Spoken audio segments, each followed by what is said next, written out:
A jagged rock struck the broad, dusty shoulder of the giant woman. Oh, God.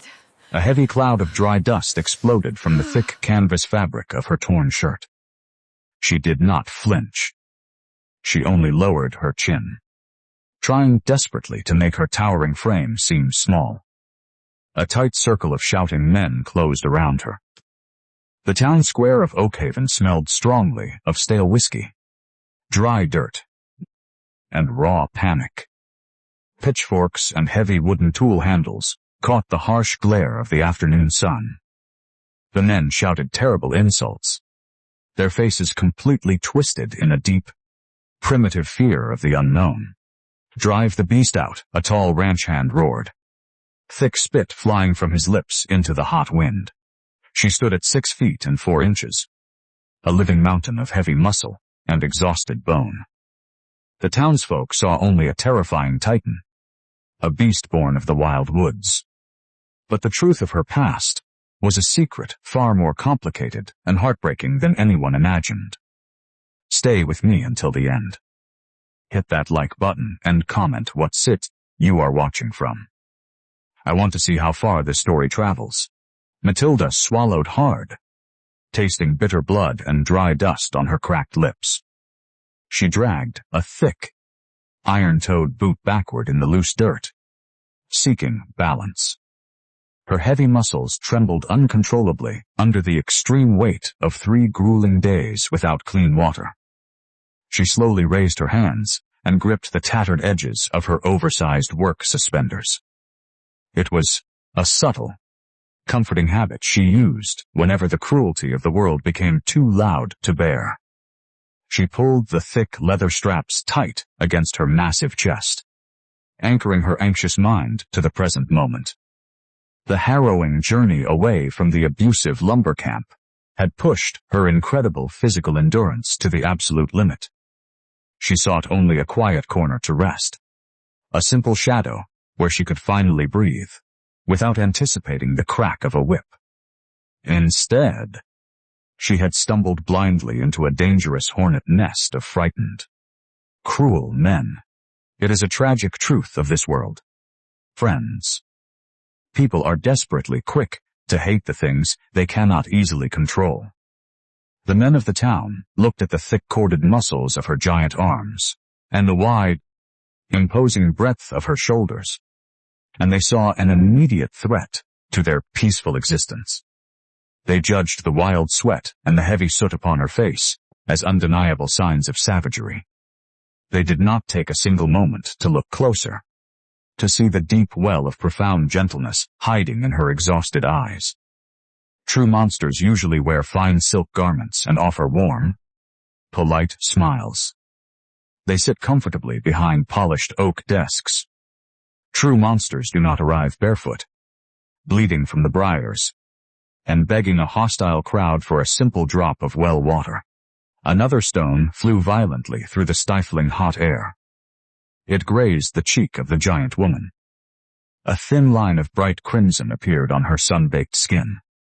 The crowd roared louder, emboldened by the sight of blood. The midday heat was entirely suffocating. A small, scrawny mongrel dog, deeply terrified by the sudden noise and the stomping boots, darted blindly into the very center of the angry circle. The fragile animal yelped in sharp pain as a heavy leather boot kicked near the ribs of the dog. Matilda did not hesitate for a fraction of a second. She reached out with a hand the size of a large dinner plate. She did not strike the angry man who kicked the animal. She only scooped the trembling dog to her massive chest. She folded her colossal arms securely around the fragile creature, gently sheltering the animal beneath her sturdy chin. The dog whimpered softly, immediately burying a wet nose into the torn canvas of her work shirt. Recognizing the quiet safety in the arms of the giant, the men stepped closer, aggressively raising their blunt weapons toward the sky. In the surrounding chaos, a young child standing near the front row of the mob accidentally dropped a small carved wooden doll. A heavy boot stepped directly toward the fragile toy. Matilda instantly shifted her massive weight forward. She willingly absorbed a harsh shove to the ribs from a wooden handle, simply to sweep the delicate toy to safety with her free hand. She placed the toy carefully on the flat top of an empty cider barrel, well out of the destructive path of the trampling feet. She did not seek any gratitude from the mother of the child. She only wished to protect the fragile things of the world, knowing exactly how easily beautiful things could be broken. She closed her eyes, offering a silent, desperate prayer to the heavens above. She prayed earnestly that she would not be forced to use her terrible strength against these frightened people. She knew the devastating, bone-crushing power resting quietly in her large hands. She could easily snap the thick timber of their pitchforks and scatter the grown men like brittle autumn leaves in a storm. But she would much rather suffer the sharp stones of the crowd than break the bones of another living human being. She carried far too much violence in her past. She absolutely refused to add more darkness to her weary soul. The sheer exhaustion of her long escape finally took a heavy toll on her massive frame. Her thick legs simply gave out. The giant woman dropped heavily to one knee in the dirt.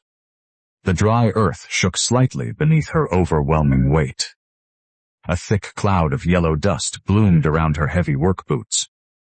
The angry mob paused, a sudden triumphant murmur rippling rapidly through their ranks. They foolishly believed they had finally broken the spirit of the giant beast, but she did not bow her head in defeat. She remained upright on that single knee, holding the trembling mongrel dog tightly to her beating heart. She preserved a quiet, unbreakable dignity that radiated from her posture. She refused to weep for the cruelty of strangers. She stared straight ahead with quiet resilience, waiting patiently for the final blow to fall. Across the busy square, the rhythmic, deafening strike of a heavy iron hammer suddenly stopped. The profound silence that immediately followed the final strike was far heavier than the loud shouting of the mob. The town square grew incredibly still. The men slowly turned their heads toward the dark wooden structure sitting quietly at the edge of the street. The heavy wooden doors of the town forge swung open. The large iron hinges groaned a low, mournful sound into the dry air. Thick plumes of gray smoke rolled out from the dark interior, carrying the sharp, bitter scent of burning coal and hot iron. A man stepped into the blinding afternoon sunlight. He was a magnificent titan of the frontier. His massive frame perfectly matched the towering presence of the kneeling woman. Thick, jagged scars crawled entirely up his massive, tree-trunk arms, mapping a brutal history of pain and fire. A wild, dark beard covered his strong jaw. He wore a heavy leather work apron over a torn linen shirt. The rough fabric stretched incredibly tight across the heavy expanse of his broad chest. He breathed with slow, deliberate, terrifying power. He held a massive pair of black iron tongs casually in his right hand. The immense heat of the roaring forge seemed to radiate directly from his deeply tanned skin. The men in the mob parted slightly, their cruel bravado completely faltering at the terrifying sight of the scarred mountain man. Thaddeus stepped firmly off the wooden porch of his shop. The heavy iron-toed boots of the blacksmith crunched heavily into the gravel street. He did not look at the angry men. He completely ignored the crude weapons trembling in their hands. He fixed his piercing, stoic gaze entirely upon the giant, bleeding woman kneeling quietly in the dust. The townsfolk held their collective breath, their eyes darting back and forth in the tense silence. They waited in absolute terror, wondering if the wild blacksmith would join their cruelty, or unleash a devastating wrath of his own. The heavy iron-toed boots of the massive blacksmith struck the dry earth with the steady, undeniable rhythm of a slow-beating heart. The people of the town instinctively shrank backward, their foolish bravado melting away completely under the crushing weight of his silent, piercing gaze. Thaddeus did not raise his heavy iron tongs. He did not utter a single threat or shout a curse into the wind. He simply walked directly into the center of the hostile circle. He turned his massive back toward the kneeling giant woman and stood firmly in the dust. He placed his enormous body completely between the bleeding traveler and the angry mob. He was a living wall of scarred muscle, heavy bone, and quiet fury. He slowly crossed his thick arms over the thick leather apron covering his broad chest.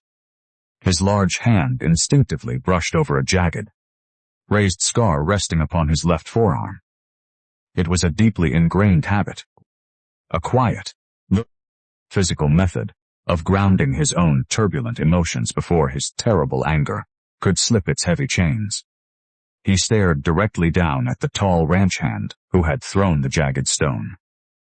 The silence in the square stretched incredibly tight, humming violently like a plucked wire. The coward swallowed hard and immediately lowered his eyes. The heavy wooden pitchfork slipped from his sweating fingers and hit the loose gravel. One by one, the men of the town turned their heads in shame. They scattered quickly like frightened mice, retreating back into the safety of the dusty saloons and the narrow side alleys.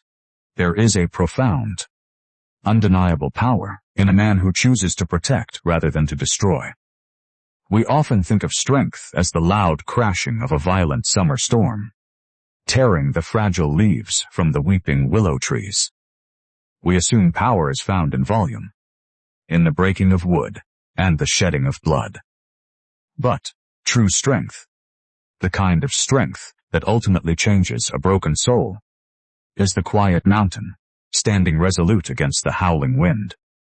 It is the heavy wooden shelter that refuses to crumble when the rest of the world goes completely mad. Thaddeus turned slowly toward the kneeling woman. He looked quietly at the thick corded muscles of her giant arms, the wide breadth of her shoulders, and the deeply defensive posture of her exhausted body. He saw the small mongrel dog shivering against the torn canvas of her workshirt. He did not see a terrifying monster born of the wild woods.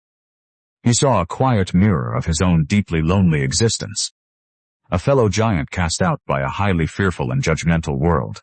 He did not reach out his large hand to pull her up. He knew far better than to corner a wounded, exhausted creature who had clearly survived a lifetime of cruelty. He simply tilted his dark, bearded chin toward the open doors of the heavy timber barn attached to the side of the forge. Inside, he murmured, his voice a deep, gravelly rumble that vibrated pleasantly through the dry earth. Matilda hesitated for only a fraction of a second.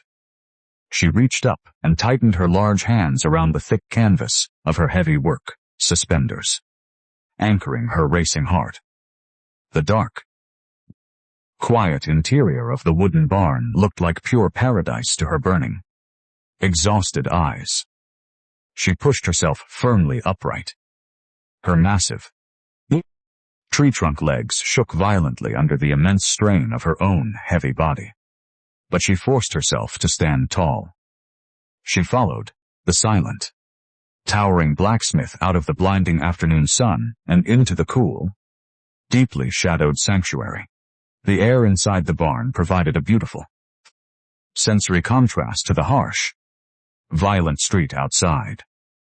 It smelled deeply of sweet-dried hay, old saddle leather, and the faint, clean scent of crushed pine needles. A beautiful silence wrapped heavily around the sturdy wooden beams. Thaddeus walked over to a heavy wooden workbench, sitting quietly in the corner. He picked up a clean tin bucket and walked to the iron hand pump. The rhythmic squeak of the heavy iron handle filled the quiet space, followed immediately by the beautiful, highly musical sound of freezing cold well water splashing happily into the metal bucket. He carried the heavy bucket to the center of the dark room. He placed it gently onto the packed dirt floor near a large, comfortable pile of clean golden straw. He laid a smooth wooden ladle across the metal rim. Matilda lowered her massive frame onto the soft straw, keeping the small dog firmly tucked against her broad side. She watched the scarred giant with intense, highly cautious observation. She fully expected him to demand a harsh, impossible payment for his protection. She waited silently for the inevitable barrage of invasive questions. Where did she come from? Why was she so abnormally large? What terrible crimes had she committed to earn such furious wrath from the violent men of the town? Thaddeus asked absolutely none of those things. He simply reached his massive hand into a small leather pouch hanging from a wooden peg on the wall. He retrieved a thick piece of dried, salted venison. He walked slowly back to the straw pile. He deliberately did not look directly into the exhausted eyes of the giant woman, offering her the precious dignity of unseen space. He knelt on one massive knee, placing the dried meat gently on the floor, near the wet nose of the trembling dog. The small animal sniffed the air eagerly, let out a tiny happy whine, and began to devour the food immediately. That simple, quiet act of profound mercy struck a very heavy emotional chord deep within the massive chest of Matilda. A man who showed such gentle kindness to a helpless stray dog would not raise a hand to harm a weary traveler. Thaddeus stood up to his full, towering height. He walked across the room to a large wooden cedar chest and pulled out a thick, tightly woven wool blanket. He tossed it casually through the cool air.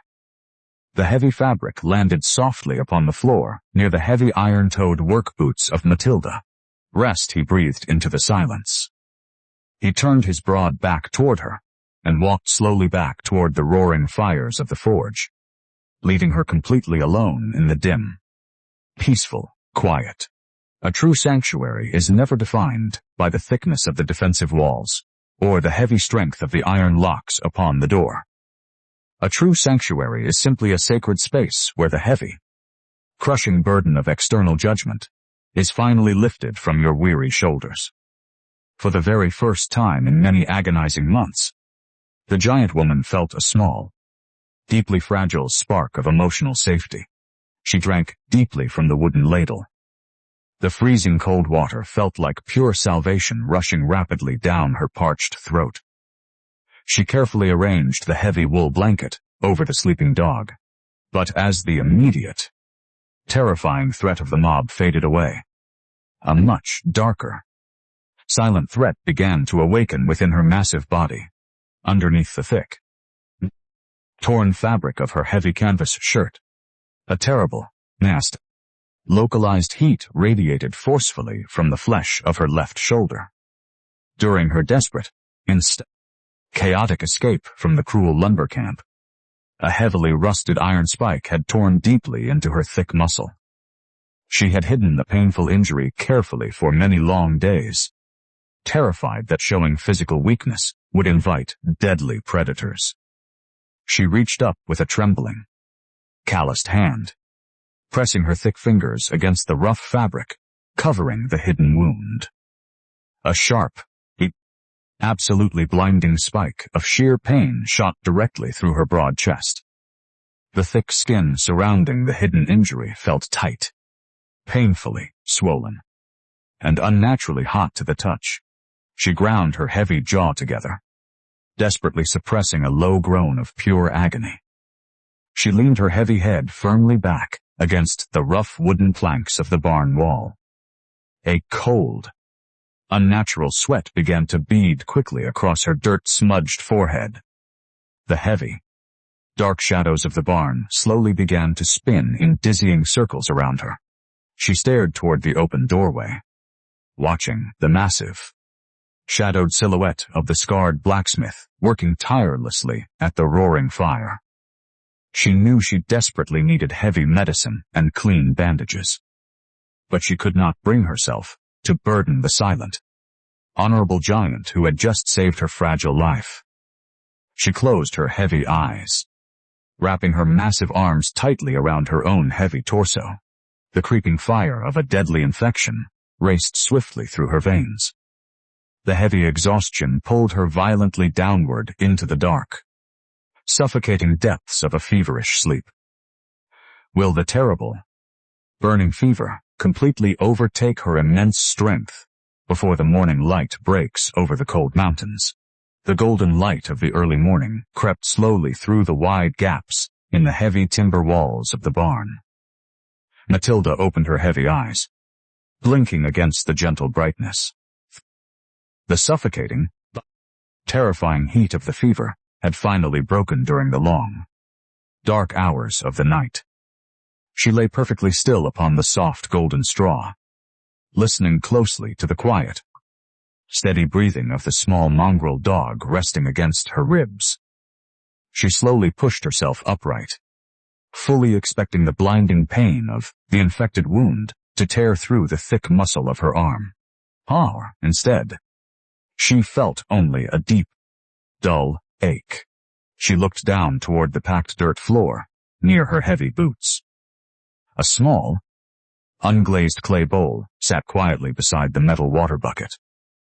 A pungent, earthy smell rose from the vessel. Inside the bowl rested a thick, dark green paste made from crushed mountain herbs and tree sap. A clean, folded strip of white cotton fabric lay perfectly neat beside the medicine. During the freezing night, the scarred blacksmith had clearly noticed her violent shivering and the painful heat radiating from her massive frame. But he chose a path of profound, gentle respect. He did not wake her. He did not force his massive presence into her quiet sanctuary. He simply provided the healing medicine of the mountain and walked away, offering her the precious dignity of complete privacy. Matilda reached out with trembling, calloused fingers. She gently applied the cool, medicinal paste directly to the angry red flesh of her torn shoulder. The soothing relief was absolutely immediate. A profound warmth, completely unrelated to the fading fever, bloomed softly within the massive chest of the giant woman. She had spent entirely too many years in the brutal, unforgiving environment of the lumber camp, where absolute cruelty was the only law. To receive such quiet, unconditional care from a terrifying stranger felt like a beautiful, impossible dream. She reached for the familiar comfort of her heavy canvas suspenders. She pulled the thick leather straps tight against her broad chest, taking a slow, deep breath of the fragrant air. She wrapped the clean cotton firmly around her shoulder. She stood to her full, towering height, feeling the immense, natural strength returning slowly to her heavy limbs. She walked softly toward the open wooden doors, connecting the barn directly to the main workspace of the forge. The small dog trotted happily beside her heavy heels. The air inside the blacksmith shop was sharp and metallic. The fires in the massive stone hearth were currently banked low, glowing with a deep, pulsing orange heat. In the center of the soot-stained dirt floor sat a massive, heavy freight wagon. The vehicle was completely loaded with thick wooden crates, entirely filled with raw iron ore. The rear wooden axle of the heavy wagon was completely shattered, splintered violently under the overwhelming weight of the heavy stones. The massive wooden bed of the wagon tilted at a highly dangerous angle, threatening to crash heavily to the ground and crush everything trapped beneath the thick oak frame. Thaddeus stood silently beneath the dangerously tilted rear corner of the heavy wagon. He wore his thick leather work apron over his torn linen shirt. The thick, heavily scarred arms of the giant man were wrapped firmly around the solid wooden frame of the undercarriage. He positioned his broad back completely underneath the load. A thick block of solid pine wood rested on the dirt floor near his heavy iron-toed boots, waiting to be kicked into place to stabilize the broken vehicle. The scarred mountain man took a deep, heavy breath and pushed upward with explosive, terrifying physical force. The heavy veins in the thick neck of the blacksmith bulged aggressively against his tanned skin. The massive, yet corded muscles of his broad shoulders strained intensely against the rough fabric of his shirt. He was a true titan of the frontier, possessing the physical strength of a wild bear. But the overwhelming weight of the loaded freight wagon was clearly meant for the combined lifting power of 4 sturdy men. The heavy wooden frame groaned a loud, protesting sound. The wagon lifted only a single inch from the ground before the immense, crushing weight forced the massive man to lower his stance. He exhaled sharply, the heavy breath sending a thick cloud of dust swirling across the floor. Matilda did not wait for an invitation. She did not seek permission from the stoic man. She stepped silently out of the heavy shadows of the barn and walked directly into the center of the workspace. She positioned her towering frame precisely across from the scarred blacksmith, standing on the opposite side of the shattered axle. Thaddeus lifted his dark eyes, staring at the giant woman with absolute, silent surprise. She offered no polite words. She simply bent her massive knees and slid her large, heavily calloused hands firmly underneath the thick oak frame of the wagon. She looked directly into the piercing eyes of the scarred mountain man and gave a single, resolute nod of her head. They moved entirely as one. Matilda tightened her heavy jaw and pushed forcefully upward with her massive, tree-trunk legs. The immense, raw power resting quietly within her giant frame roared immediately to life. The heavy muscles of her broad back and towering shoulders locked into place. The thick canvas of her work shirt stretched tight, threatening to tear entirely under the sudden, explosive expansion of her physical strength. She ignored the dull ache of the healing wound. She poured every single ounce of her deep, quiet resilience into the heavy timber of the wagon. Thaddeus matched her incredible effort perfectly. The 2 massive giants pushed dense against the extreme weight, completely united in the silent rhythm of heavy labor.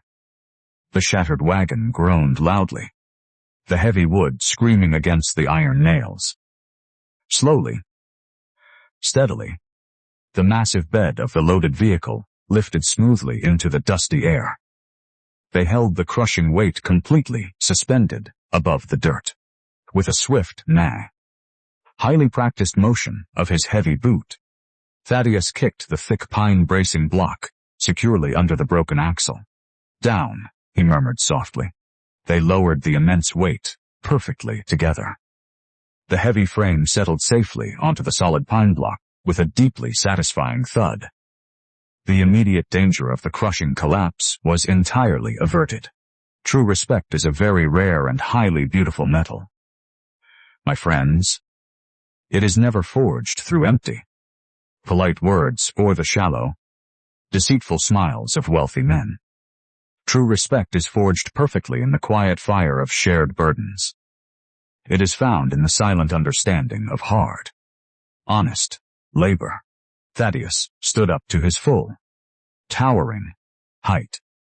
He wiped a streak of dark soot from his scarred forehead using the back of his massive forearm. He looked directly at the giant woman standing perfectly still across the wooden wagon. He saw the sheer, undeniable physical power radiating from her towering frame. He saw the absolute lack of hesitation in her actions. A profound, deeply quiet admiration passed clearly between the 2 massive outcasts. The small mongrel dog trotted happily over the dirt floor, eagerly licking the heavy iron-toed boots of the blacksmith. The scarred man looked down and offered the tiny animal a remarkably gentle pat upon the head. The beautiful, peaceful silence of the morning was suddenly and violently shattered. The loud, sharp clatter of heavy horse hooves struck the hard gravel directly outside the open doors of the forge. A harsh, deeply authoritative voice called out. Cutting through the quiet sanctuary, like a rusted knife. A tall man wearing a gleaming silver star pinned firmly to his woolen vest stepped arrogantly into the dim light of the shop. The town sheriff held a crisp, folded legal paper tightly in his gloved hand. He glared with extreme, open disgust at the towering frame of the heroine. He slapped the folded paper aggressively against the palm of his empty hand, demanding the immediate, permanent departure of the dangerous female vagrant from the peaceful borders of the town. Will the silent, fiercely protective blacksmith allow the cruel law to banish her back into the unforgiving wilderness? The town sheriff stood just inside the open doorway of the quiet forge, slapping the folded legal paper arrogantly against the palm of his leather glove. He expected the scarred blacksmith to bow his heavy head to the authority of the Silver Star. He expected the immediate surrender of the giant woman. But Thaddeus did not move to take the eviction paper. The massive mountain man simply picked up a heavy, long-handled iron hammer from the dusty workbench. The sheer size of the blacksmith, combined with the dangerous, dark look in his piercing eyes, forced the sheriff to take a highly cautious step backward into the morning sun. Thaddeus reached deep into the pocket of his thick leather work apron. He withdrew a heavy, solid silver coin. He tossed the silver deliberately onto the cold, black iron of the massive anvil. The metal rang with a sharp, highly authoritative tone that echoed loudly through the dark timber beams of the shop. "She is my apprentice," Thaddeus rumbled, his voice a deep, gravelly vibration that left absolutely no room for debate or argument. "She works the iron." The sheriff looked at the terrifying size of the scarred giant, then glanced quickly at the silver coin resting upon the anvil. The entire valley depended completely upon the skilled labor of the blacksmith to repair the heavy plows and the broken wagon wheels before the harsh winter arrived. To anger the only man capable of forging the necessary steel would be a highly foolish mistake. The sheriff swallowed the dry dust in his throat, turned quickly on the heel of his polished boot, and walked hastily away from the quiet sanctuary. The immediate threat of the law was dissolved completely by the silent, unyielding protection of the scarred giant. Thaddeus turned his massive head and looked at Matilda. He gave a single, brief nod toward the open doorway. The small supply of food in the barn was completely exhausted. Provisions were deeply needed.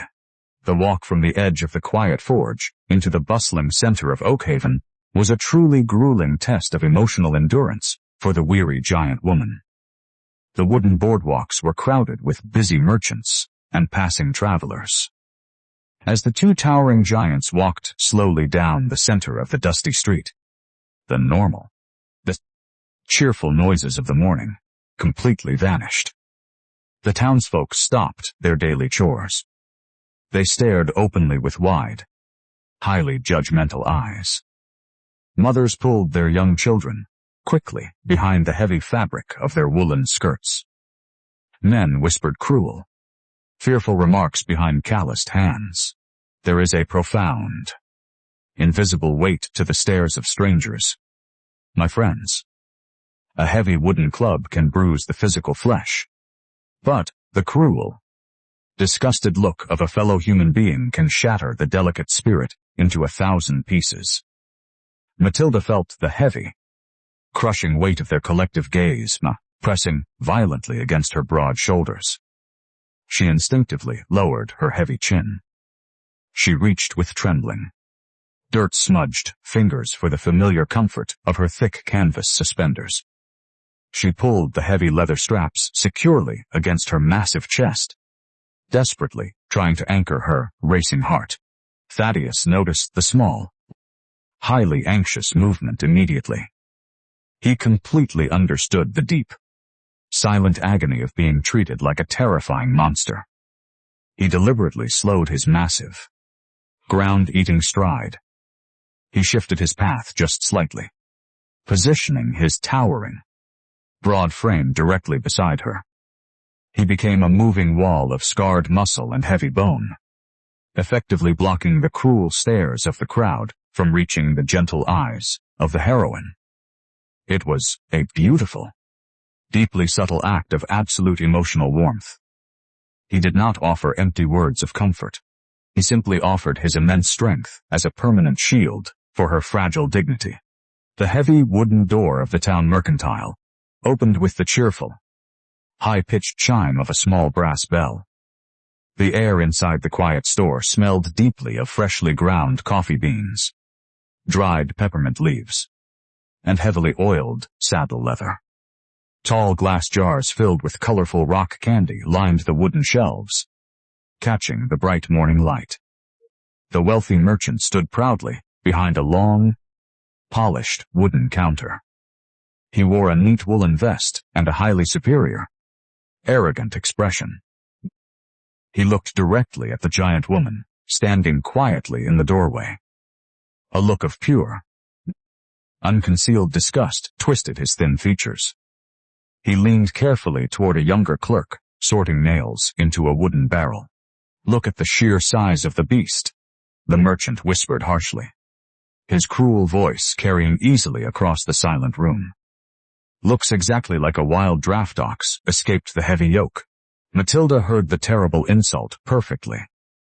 The old, deep wounds of her abusive past tore open within her chest.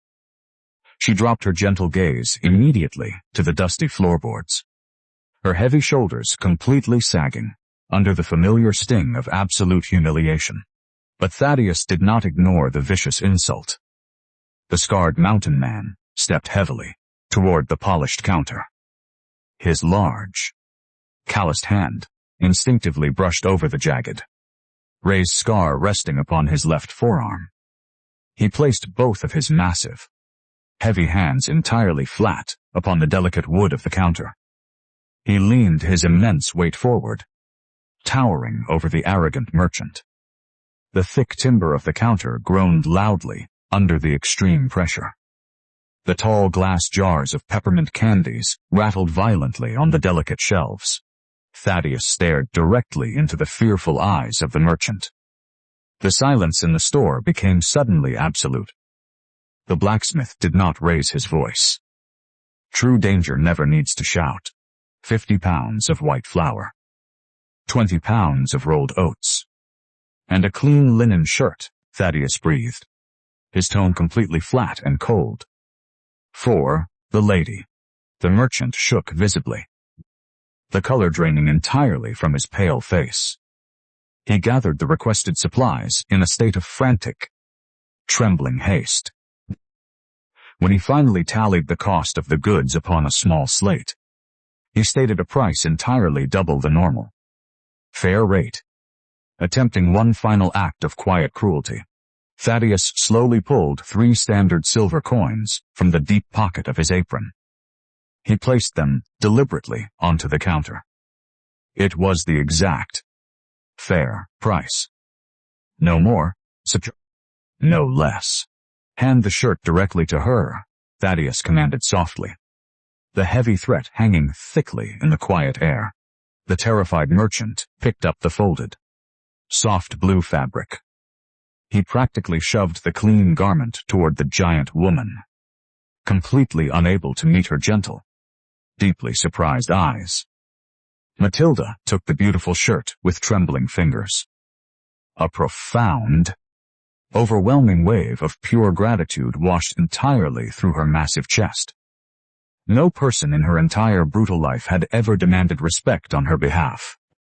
The silent dignity of the scarred blacksmith was the most beautiful thing she had ever witnessed. They stepped back into the blinding light of the afternoon sun. Matilda reached down and easily hoisted the massive, heavy sacks of flour and oats entirely onto her broad shoulders. She carried the immense, crushing weight of the grain as if it were a simple bundle of dry autumn leaves, her heavily corded muscles shifting smoothly under the torn canvas of her old work shirt. Across the dusty street, standing quietly in the deep, cool shadow of the saloon porch, A dangerous man watched the incredible display of raw physical power. He was a highly corrupt and wealthy rancher who owned the brutal, collapsing silver mines high in the jagged mountains. He wore a tailored suit of fine imported wool and smoked a thin, dark cigar. He watched the massive strength of the giant woman with dark, completely greedy eyes. He did not see a weary traveler seeking a peaceful life. He saw the ultimate, tireless beast of burden. A dark smile twisted the corners of his mouth. He flicked the burning ash of his cigar into the dry dirt, silently calculating exactly how to steal the giant woman away from the protection of the town blacksmith, intending to lock her away in the deadly darkness of his mining camp forever.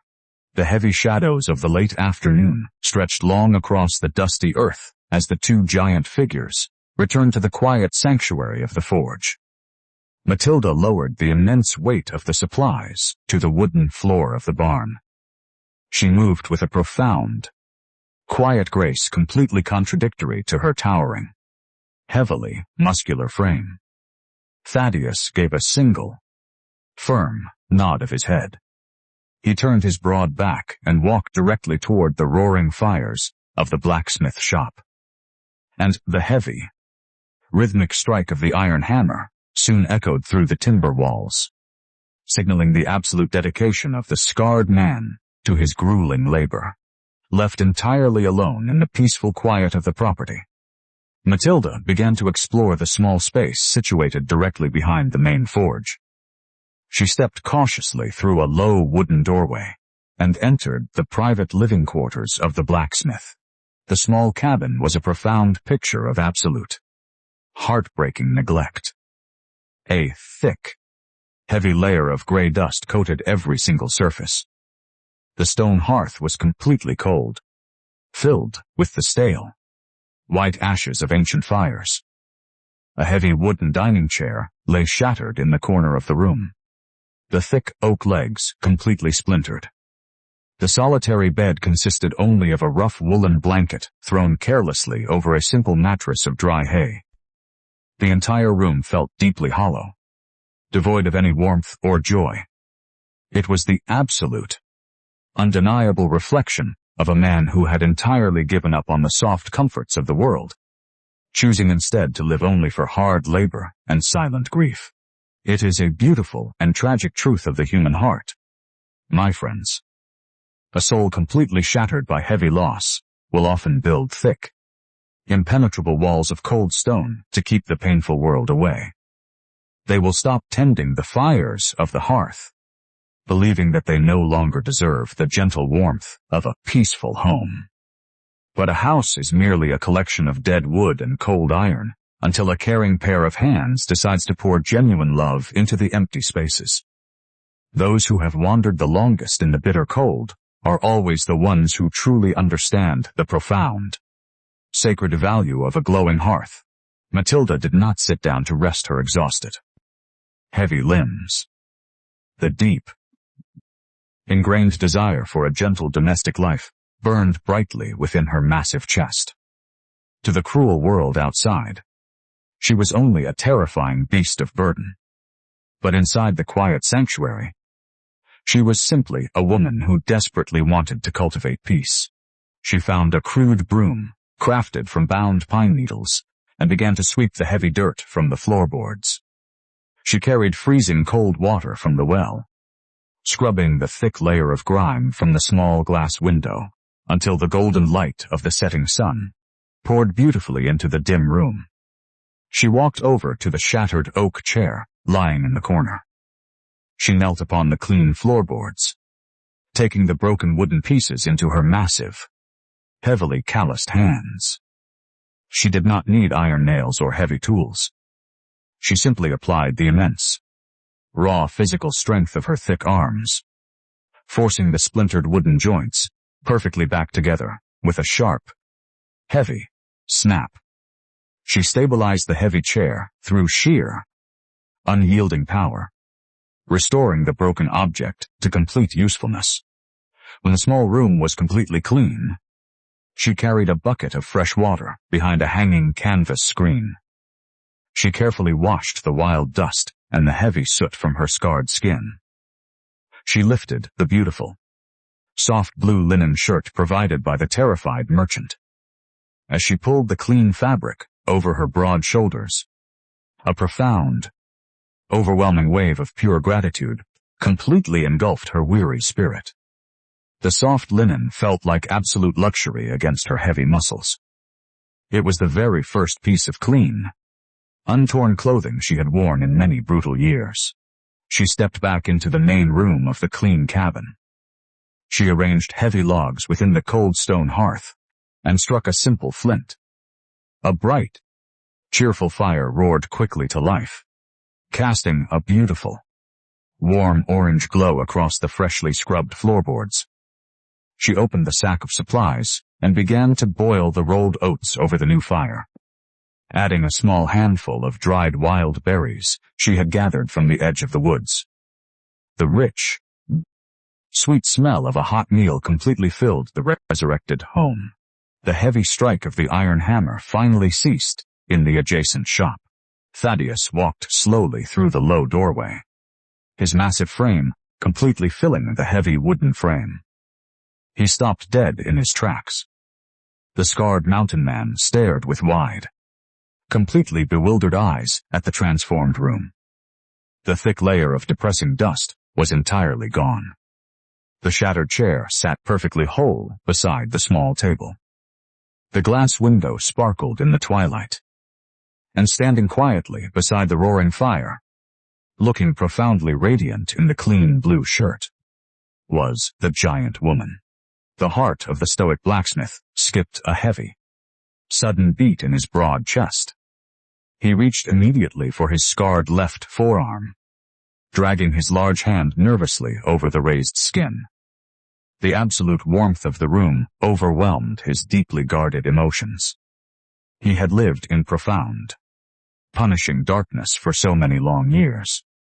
To suddenly step into the bright, tender light of a cared-for home felt almost entirely unbearable. Matilda noticed his hesitation immediately. She felt a sudden spike of sharp anxiety, fearing she had overstepped the quiet boundaries of his sanctuary. She reached down instinctively, her massive hands gripping the soft lower hem of her new blue shirt, anchoring her racing thoughts, since she no longer wore the heavy canvas suspenders. She filled a smooth wooden bowl with the steaming, sweet oats and walked slowly across the clean floor. She offered the hot meal out to the scarred giant. Thaddeus looked down at the simple bowl. He slowly lifted his dark, piercing gaze to the gentle eyes of the towering woman. He did not utter a single word of thanks. The profound, the overwhelming gratitude resting heavily in his eyes was entirely sufficient.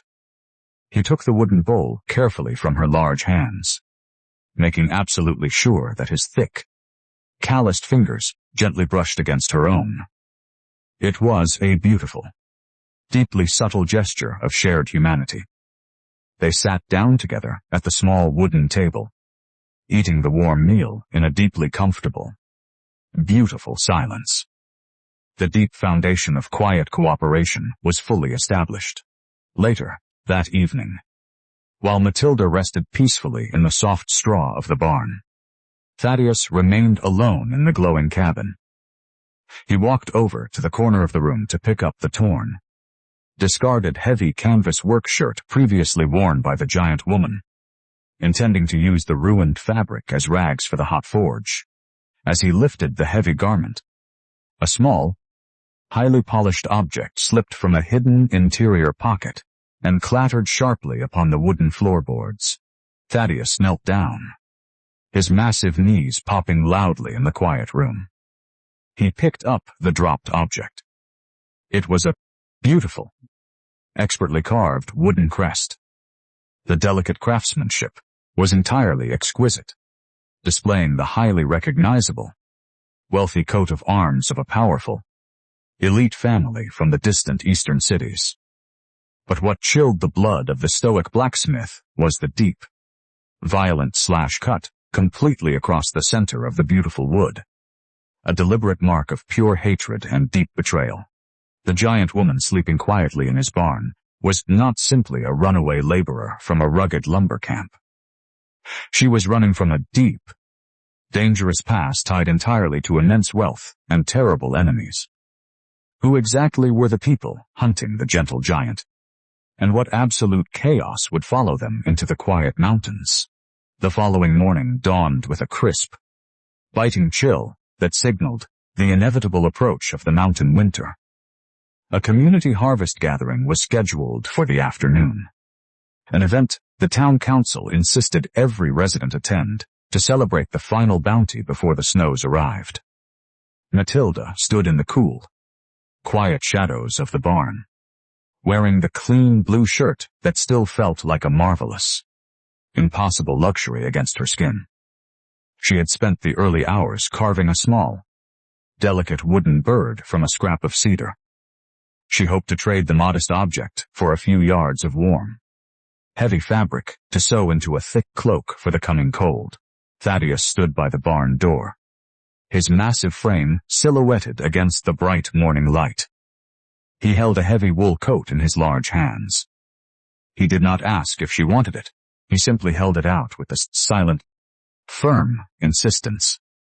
Matilda accepted the garment, wrapping the thick material around her towering shoulders. The warmth of the coat was matched only by the steady, protective presence of the mountain man as they walked toward the center of town. The village square was decorated with colorful, dried corn husks and heavy autumn wreaths. A massive bonfire, built from tall, dry pine logs, dominated the center of the gathering. The air was thick with the scent of roasted squash, apple cider, and the sharp, nervous energy of a crowd that had grown accustomed to the safety of the status quo. When the massive pair arrived, the music, a lively, upbeat fiddle tune, died instantly. The silence was absolute. Matilda felt the familiar, crushing weight of 100 pairs of eyes. She kept her chin lowered, her large hands tucked deeply into the pockets of the wool coat. She did not want to be a spectacle. She only wanted to be a neighbor.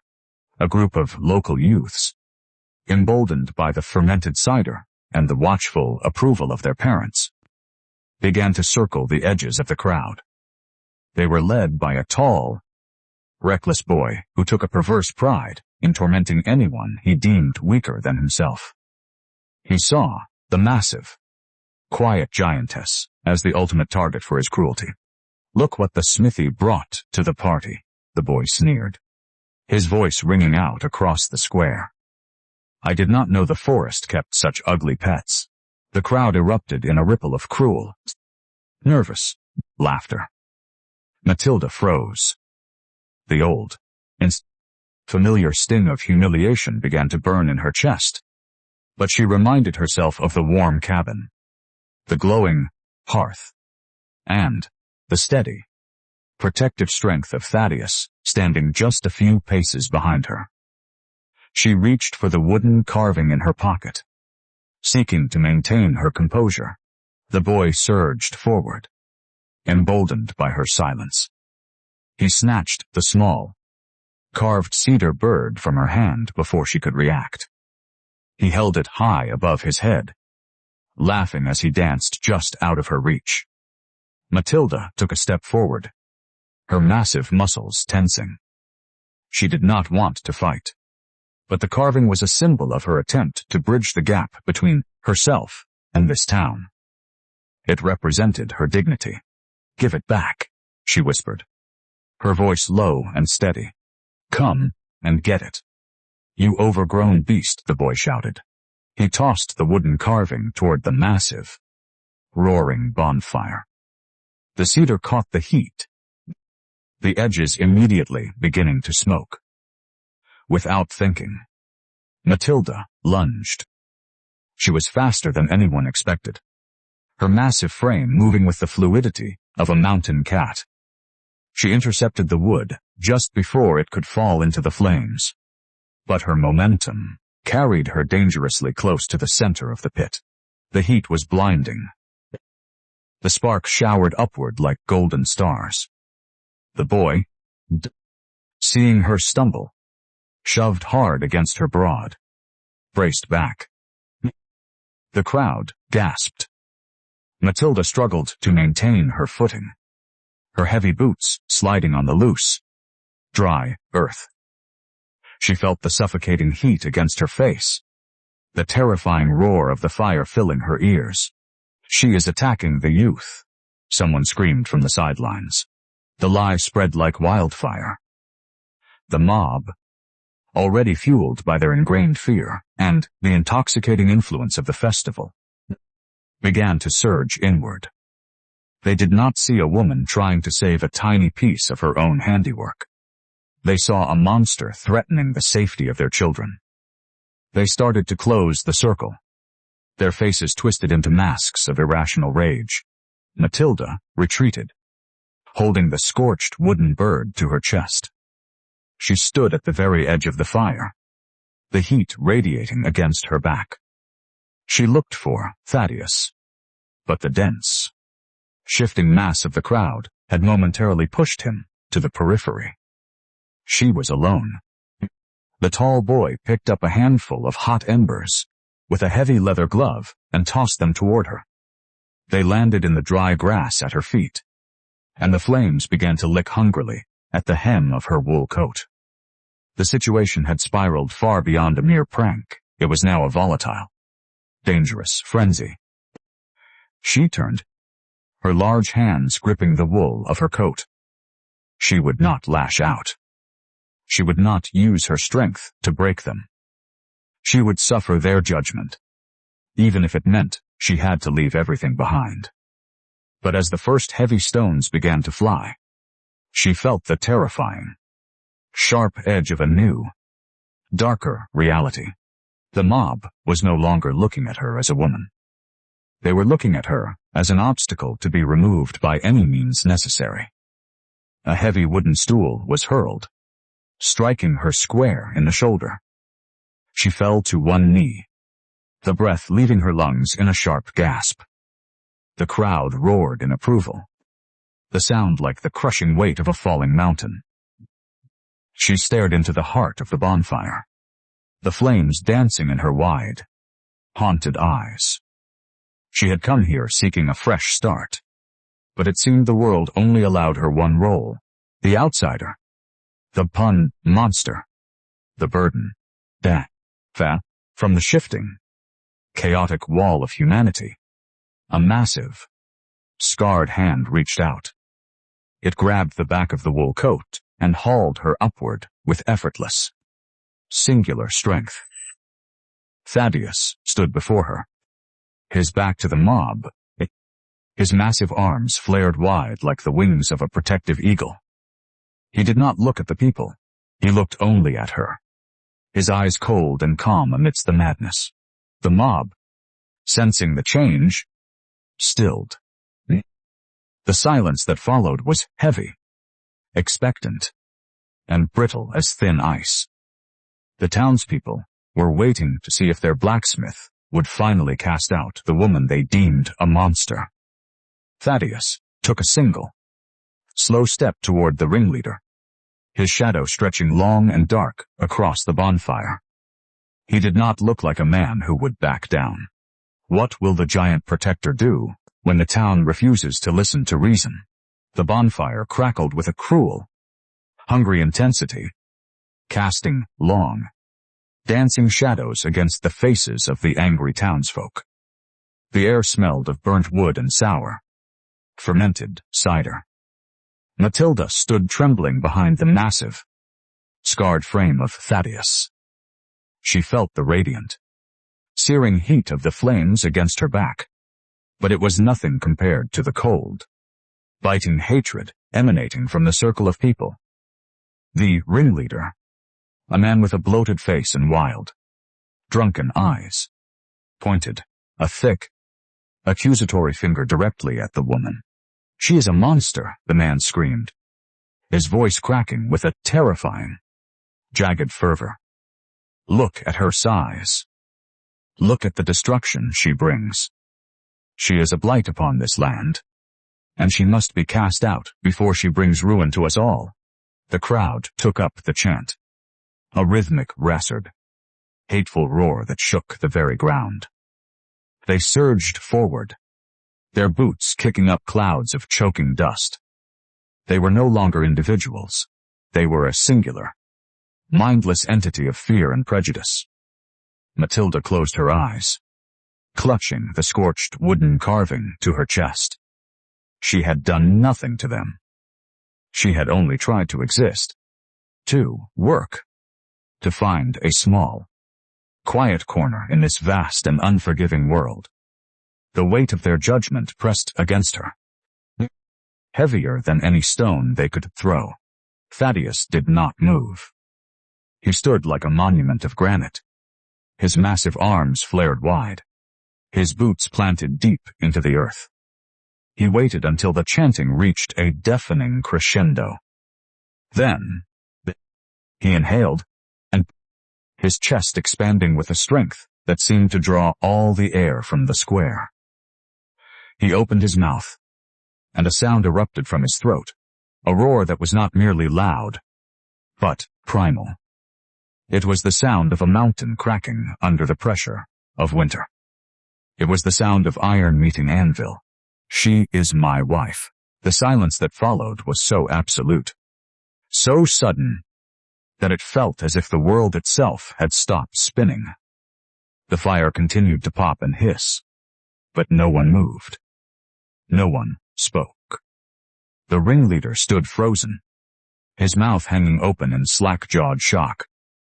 The crowd stared, their eyes darting between the massive, scarred blacksmith and the towering, trembling woman standing in his shadow. The claim was so impossible, so brazen, that it sucked the oxygen right out of the square. Matilda felt the breath leave her own lungs. She looked up at the broad, scarred back of the man who had claimed her as his own. Her heart hammered against her ribs, a frantic, wild bird trapped in a cage of bone. He did not turn to look at her. He kept his gaze fixed on the mob, his posture rigid, his authority absolute. You speak of monsters, Thaddeus continued, his voice a low, vibrating rumble that reached into the very souls of those who heard it. I see no monsters here tonight, save for the ones who would treat a woman with such cowardly, pathetic cruelty. She has done more work in 1 week than most of you do in a year. She has asked for nothing. She has taken nothing. And I will not allow one hair upon her head to be harmed by your foolish, drunken hysteria. He took a step forward. The mob instinctively recoiled, the front row stumbling over their own feet to put distance between themselves and the blacksmith. He had successfully dismantled their momentum with a single, brutal truth.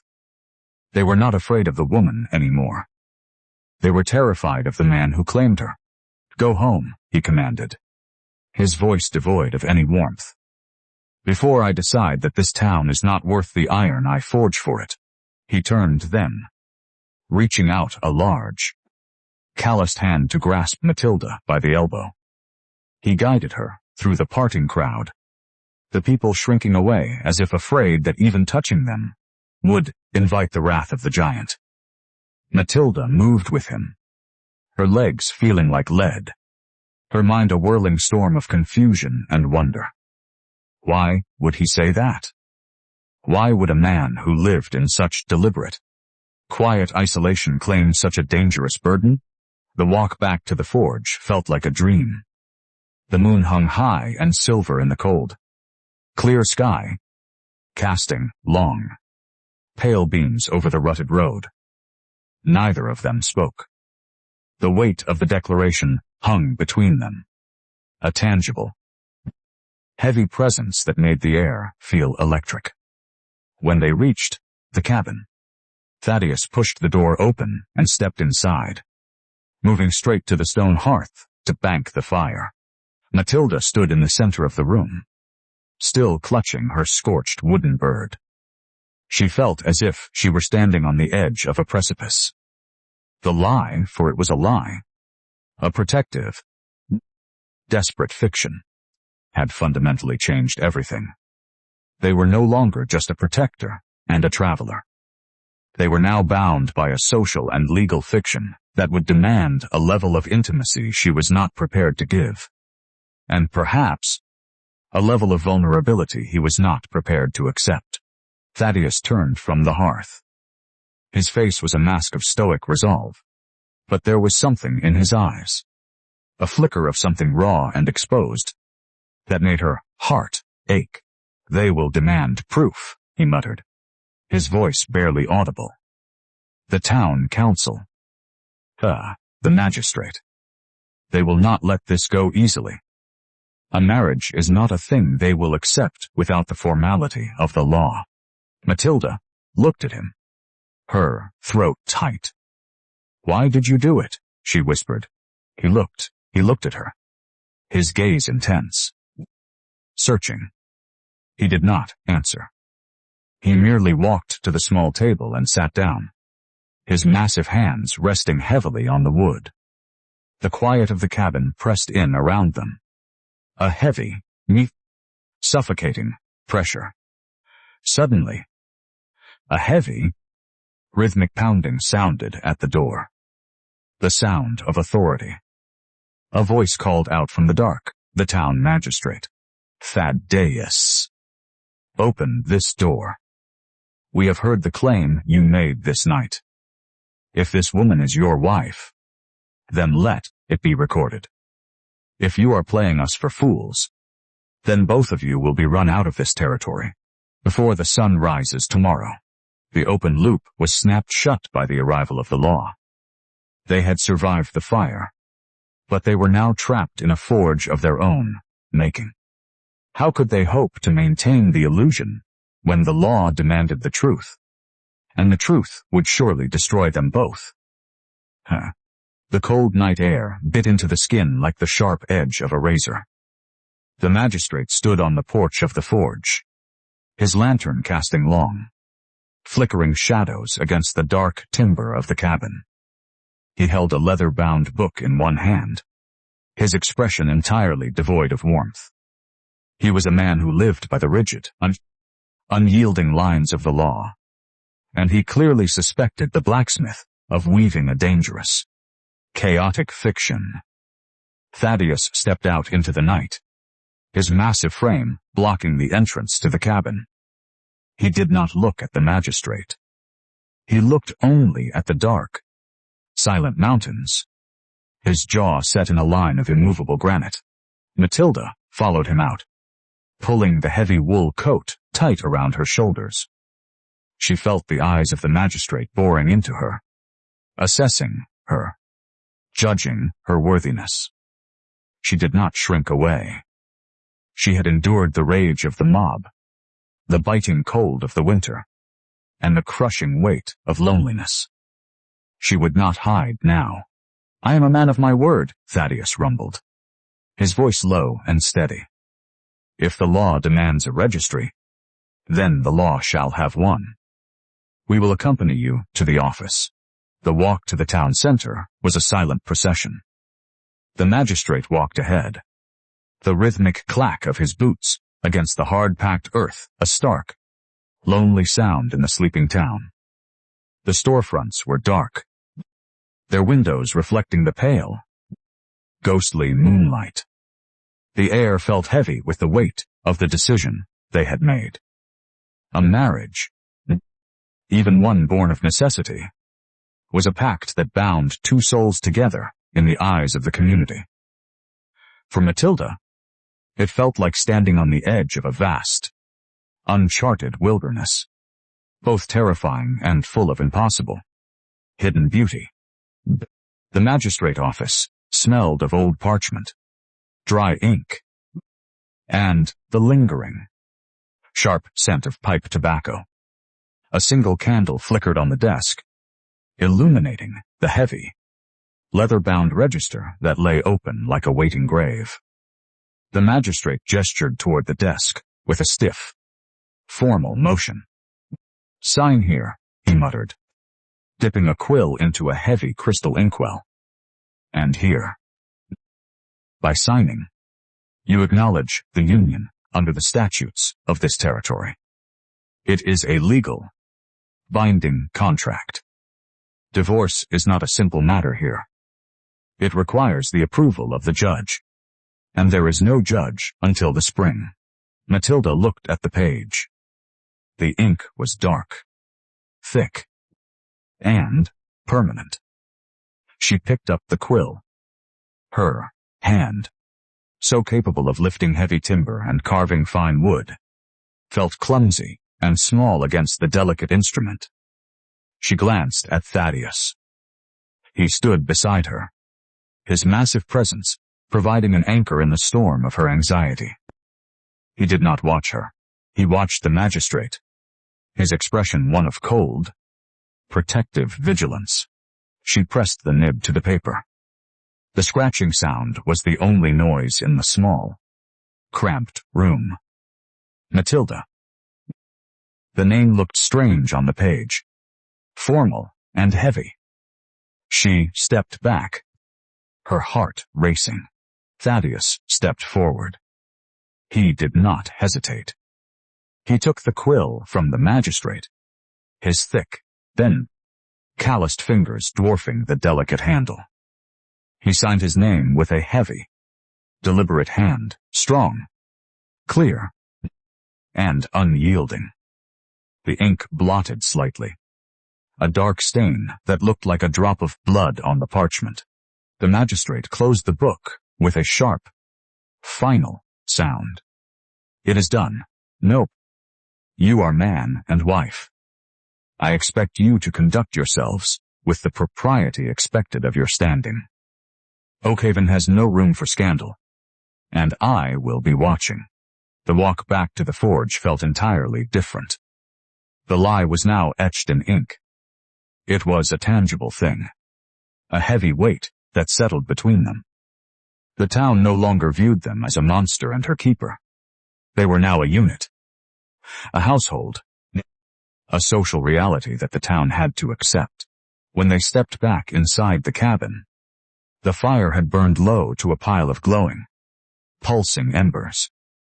The room felt smaller, the boundaries of their existence suddenly drawn tight around them. They were alone in the dark, the door locked against the world, the silence between them thick with the realization of what they had just done. Matilda moved to the hearth, stirring the ashes to bring the fire back to life. She felt the heavy, lingering presence of Thaddeus behind her. He had not taken off his heavy coat. He stood near the door, his posture rigid, his gaze fixed on the small, humble space that was now their shared home. "I did not intend for it to go this far," she whispered, her back to him. He moved then, his heavy footsteps muffled by the floorboards.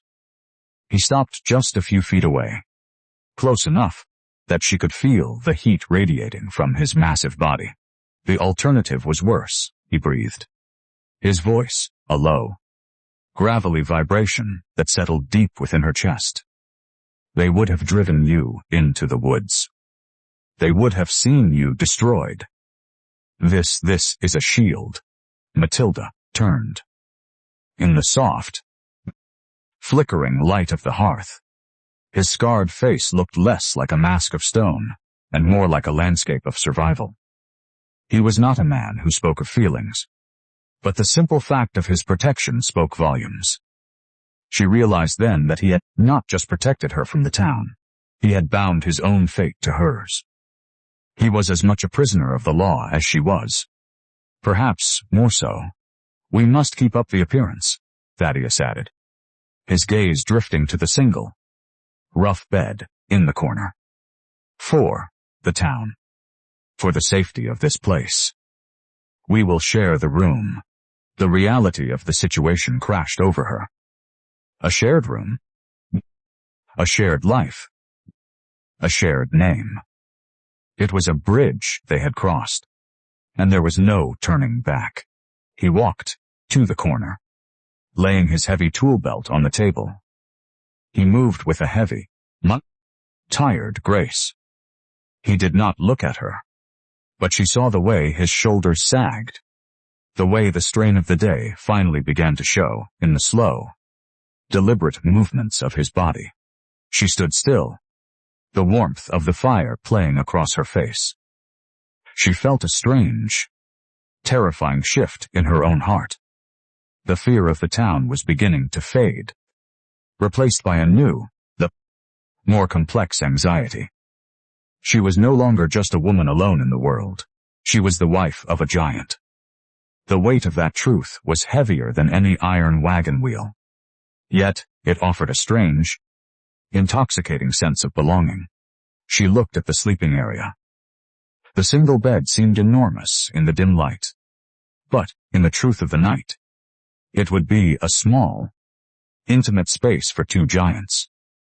How would they manage the closeness? How would they navigate the space between the lie and the truth that seemed to grow with every passing moment? Thaddeus sat heavily on the edge of the bed, his back to her. He breathed slowly, his chest rising and falling with the rhythm of the mountain. Matilda stepped toward the hearth, her own hands trembling slightly as she reached for a piece of wood to feed the fire. The flame jumped, illuminating the room in a sudden, sharp burst of light, casting them both into stark relief against the shadows of their new, joined life. What will tomorrow bring when the town expects to see a couple?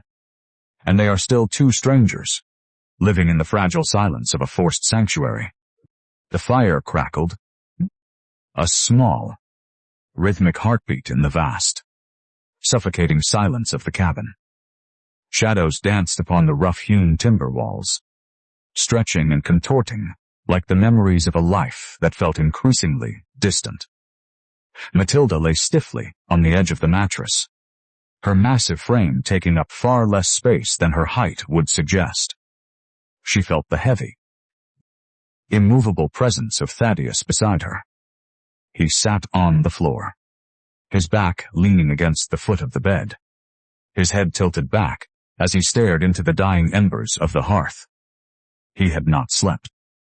The mountain man possessed a stamina that defied the physical limits of ordinary men.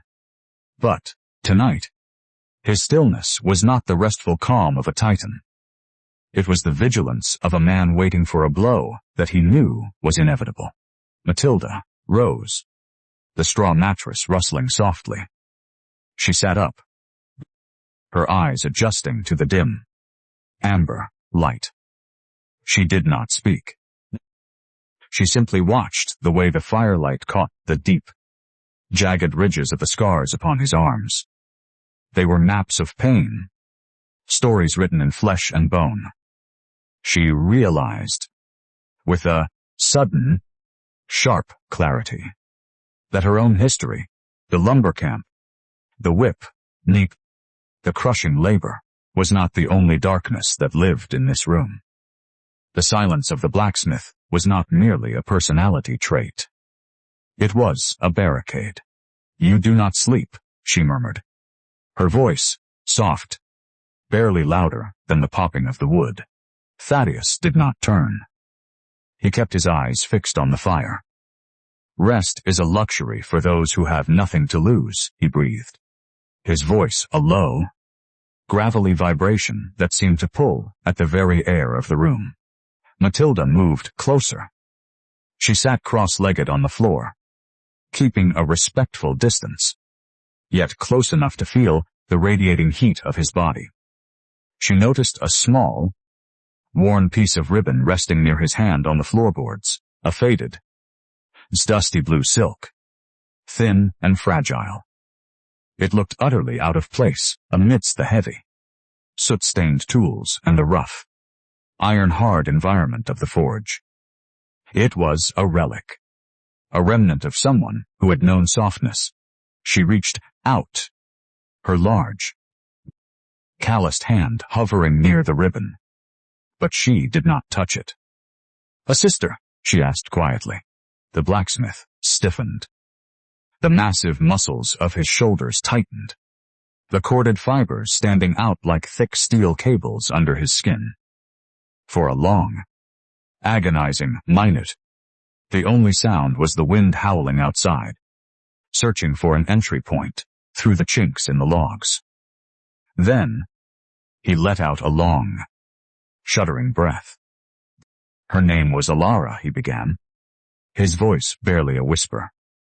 "She was the only thing I possessed that did not require iron, fire, or the back-breaking labor of the forge.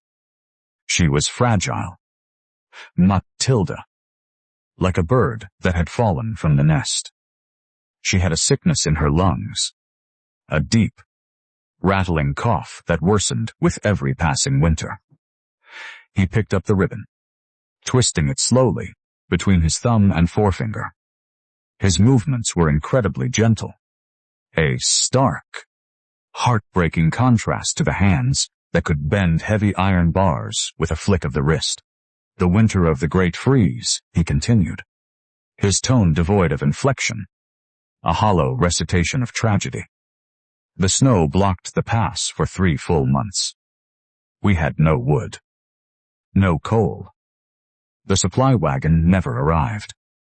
I spent those nights trying to keep the hearth warm with nothing but the furniture, the remnants of our life. I worked until my hands bled, hammering scraps of metal just to stay awake, to keep the fire going, to keep her warm." He looked at Matilda, then. His eyes, usually so stoic and piercing, were filled with a profound, soul-crushing darkness. "I failed. The cold is a thief that does not bargain. It took her in the dead of the night, while I sat beside her, holding her hand, waiting for a dawn that came too late. I buried her in the frozen ground, and I swore then that I would never again fail to protect the things that were mine." The revelation hung in the air, heavy and suffocating. It explained everything. The isolation, the forge, the absolute neat, unwavering dedication to protection, the way he looked at the world with suspicion. It was all a response to that single, devastating failure. He lived in the shadow of that winter, a man forged in grief and hardened by the memory of his own helplessness. Matilda felt a lump form in her throat. She understood the weight of that guilt. She had carried her own burdens, her own failures to save those who had been broken alongside her in the lumber camp. She understood the particular, jagged pain of believing that your strength was a lie because it could not save the one person who mattered most. She reached out, this time not hesitating, and placed her large, steady hand over his. Her skin was rough, calloused from years of abuse, but her touch was gentle. Thaddeus flinched, but he did not pull away. The silence stretched between them, no longer empty, but filled with the shared, resonant frequency of survivors. "You did not fail her," Matilda said, her voice firm, anchored in the truth of the mountain. "You gave her every ounce of your strength. You fought the winter itself. There is no shame in being human, Thaddeus. Even giants are bound by the turning of the seasons." He looked at her hand, resting atop his own. The contrast was striking. 2 massive individuals, both scarred by the world, both bearing the weight of ghosts they could not outrun. For the first time, he did not look at her as a responsibility or a burden. He looked at her as a mirror. "She would have liked you," he murmured, the words almost lost in the crackle of the fire. "She would have seen the strength that you try to hide." The tension that had defined their relationship since the moment they met began to dissolve, replaced by a tentative, fragile trust. It was not love. Not yet. but it was a foundation, a solid, unmoving rock upon which something lasting might be built. They sat in the dark, two giants in a small, glowing cabin, sharing the burden of their pasts and finding, in the shared space, a small measure of peace. But the world outside the cabin was not so forgiving. High on the ridge overlooking the town, the corrupt rancher stood in the shadow of a gnarled pine, his face twisted in a sneer of pure, calculated malice. He had been watching the forge through a long-range spyglass, observing the light in the cabin, the shadow of the giant woman, the movements of the blacksmith. He had sent men to inquire at the magistrate office, and he now possessed the vital information he required. The marriage was a sudden, legally suspicious act, performed in the middle of a public crisis. The rancher lowered the glass, a cold, predatory smile playing upon his thin lips. He knew the law, and he knew how to twist it. He had the power to petition the circuit judge to void the union, citing coercion or fraud.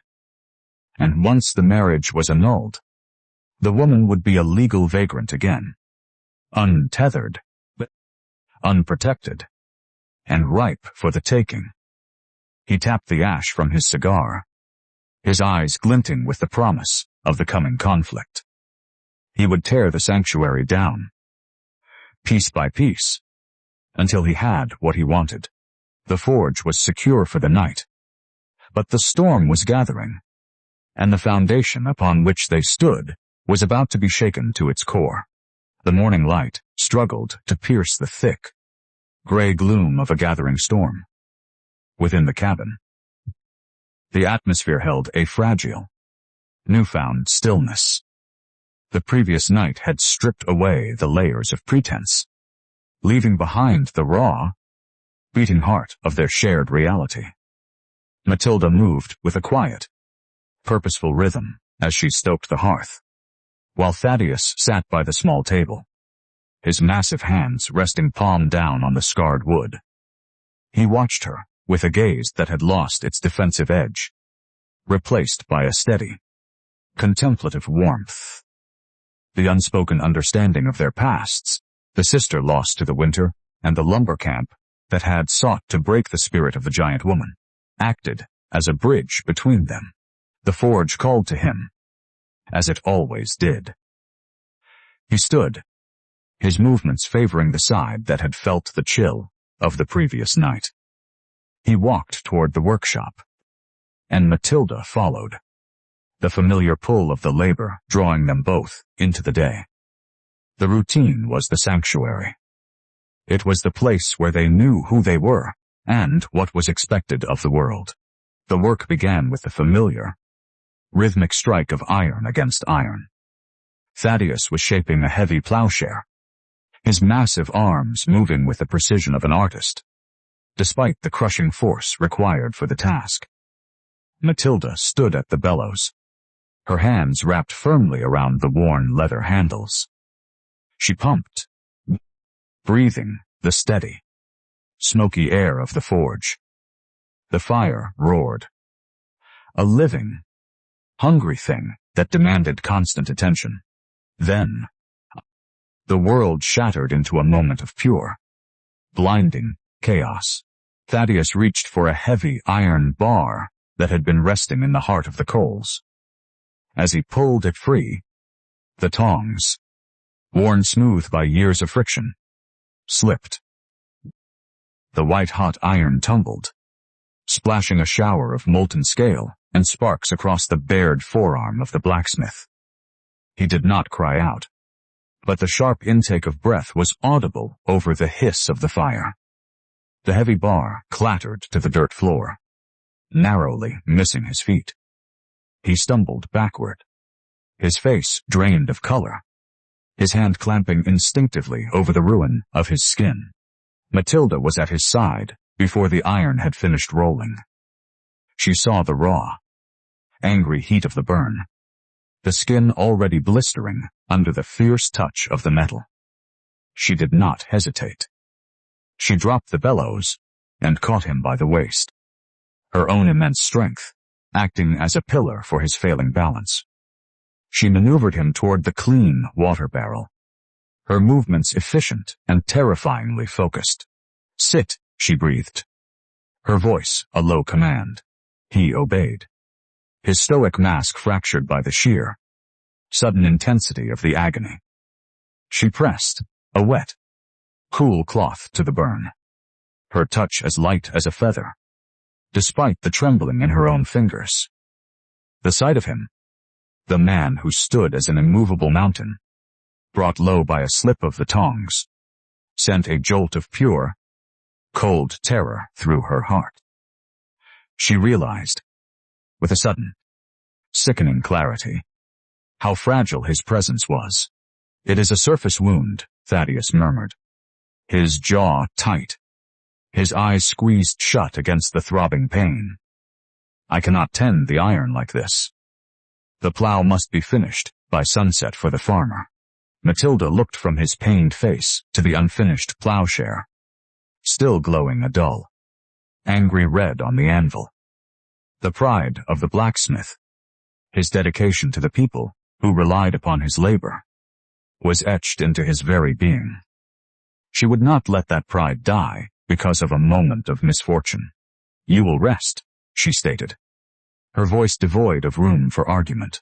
She walked to the anvil. She picked up the heavy tongs, feeling the weight of the iron. It was a tool designed for his hands, for his reach, but she had spent a lifetime lifting timbers that would break the back of an ordinary man. The heat radiating from the anvil was intense, a dry, blistering wind against her skin. She did not flinch.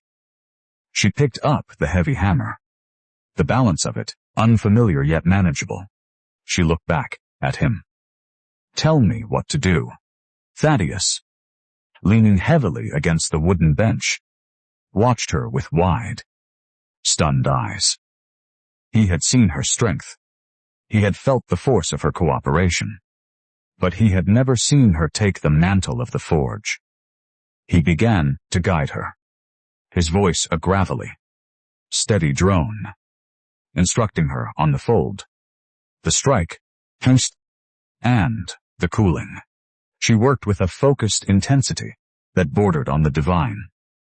The hammer fell with the same rhythm he had established, but with a different cadence, one of necessity and fierce devotion.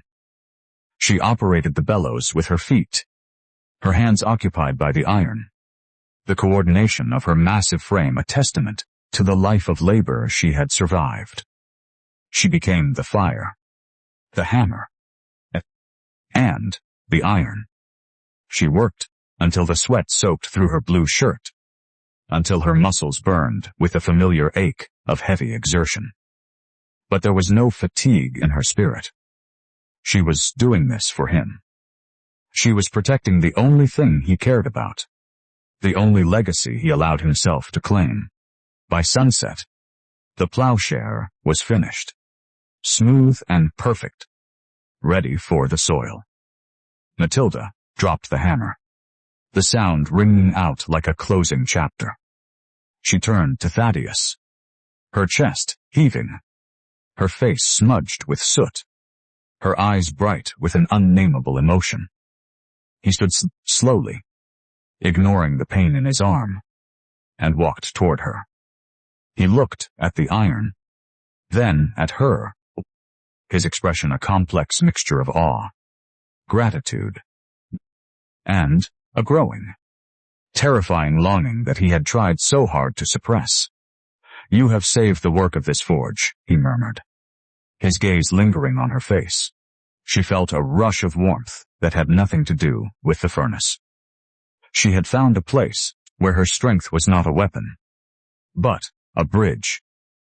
She was not a monster. She was the one who kept the fires burning.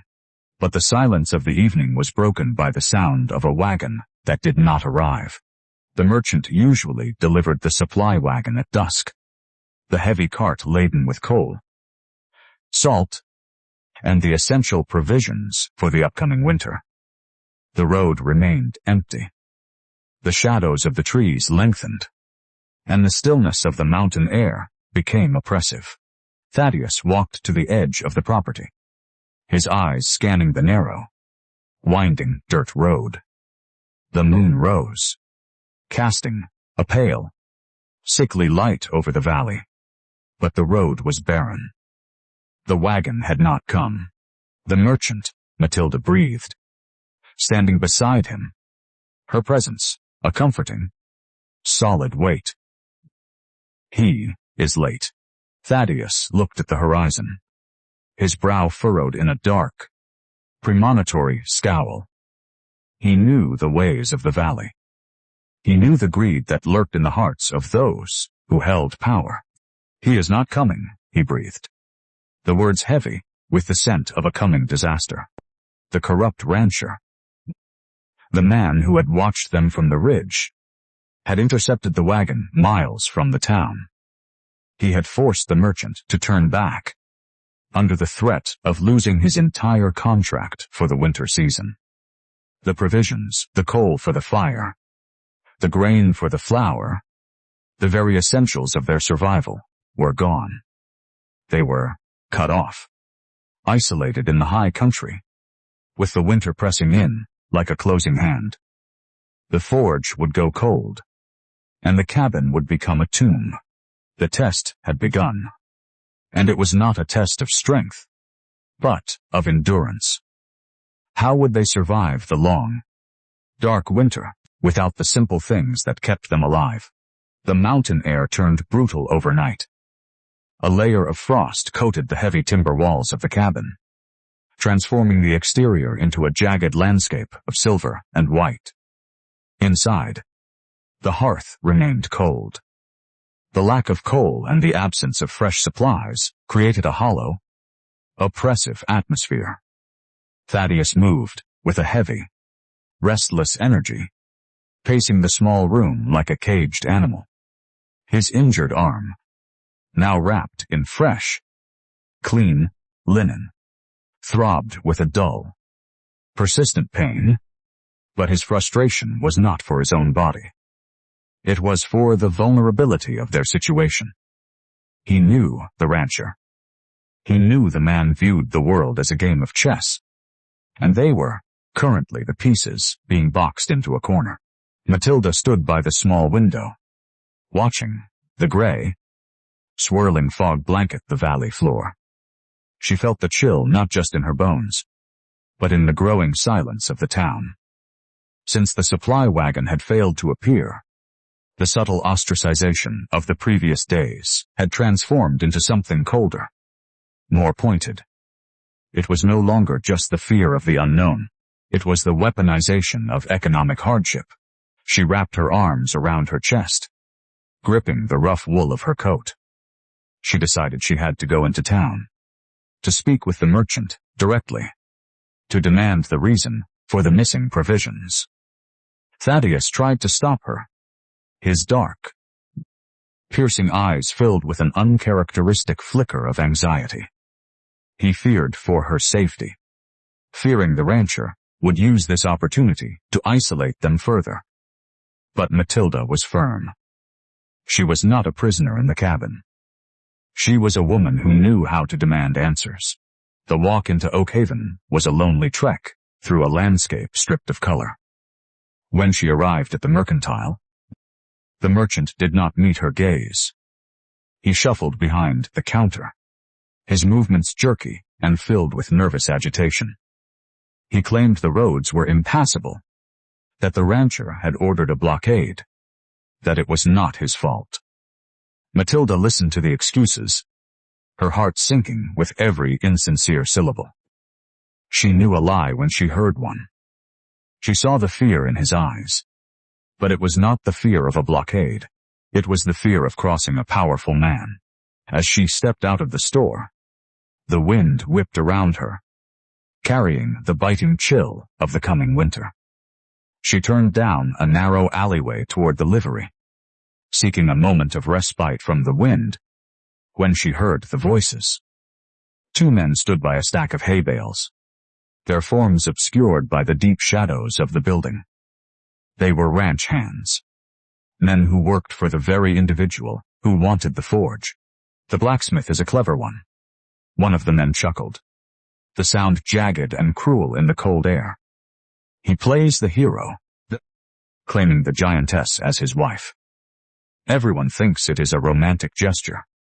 They do not see the math." Matilda stopped, her breath catching in her throat. She stayed in the shadows, her body pressed against the rough wood of the wall. "What math?" the second man asked, his voice muffled by the collar of his coat. "She is a machine," the first man spat. "Have you seen her lift?" The man was failing. His business was crumbling. He needed free, tireless labor to stay afloat. He married the monster not out of love, but because he needed a beast of burden that he did not have to pay.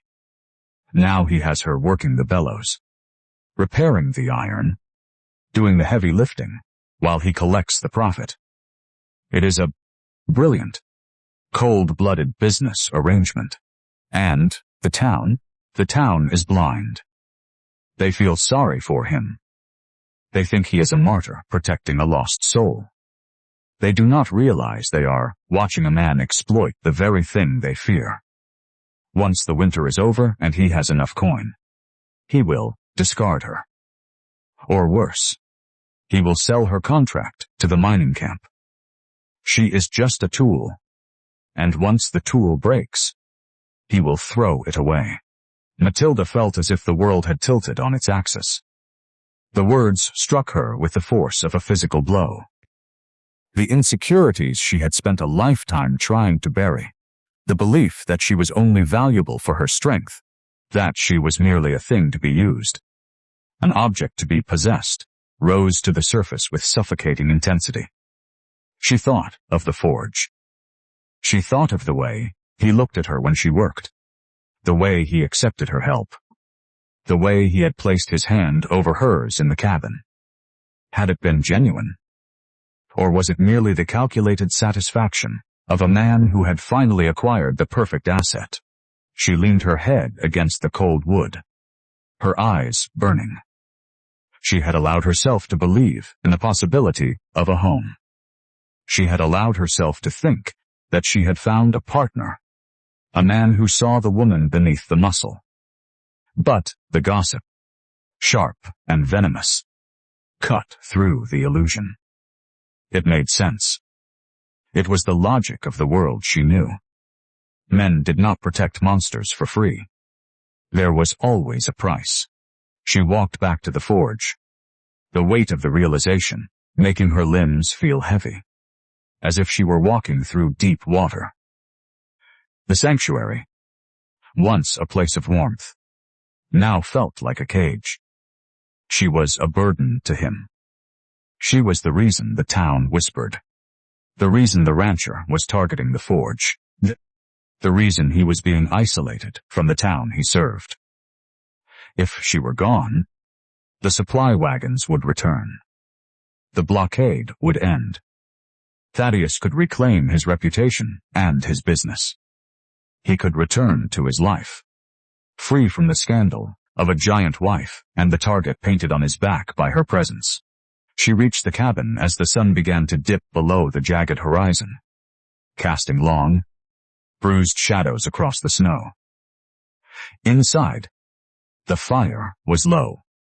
Thaddeus was sitting at the table, his head in his hands, his posture one of immense, quiet defeat. He had tried to repair the plowshare, but without the coal, the iron was cold, stubborn, and unyielding.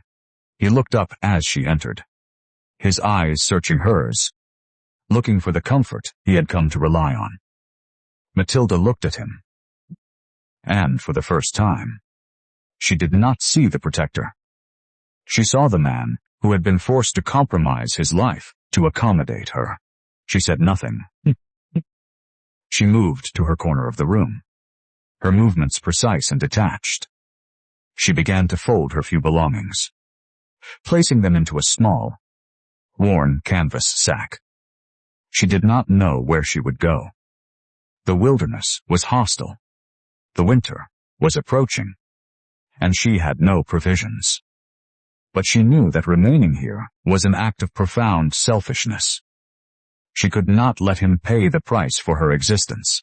She waited until the dead of night, when the only sound was the deep, rhythmic breathing of the blacksmith in the bed. She stood, her shadow stretching across the floor, and cast one final, agonizing glance at the man who had fought to keep her safe. Her heart was a shattered thing, jagged and raw, but her resolve was absolute. She slung the small bag over her shoulder and stepped toward the door. As her hand touched the latch, the wood creaked, a loud, startling sound in the stillness of the room, and she froze. Her breath caught in her throat, wondering if he would wake and find her in the act of abandoning the only life she had ever wanted. The heavy wooden door groaned on its iron hinges, the sound slicing through the thin, brittle silence of the mountain night. Thaddeus woke instantly, his body coiled and ready, the product of a lifetime spent surviving the unpredictable cruelty of the wilderness.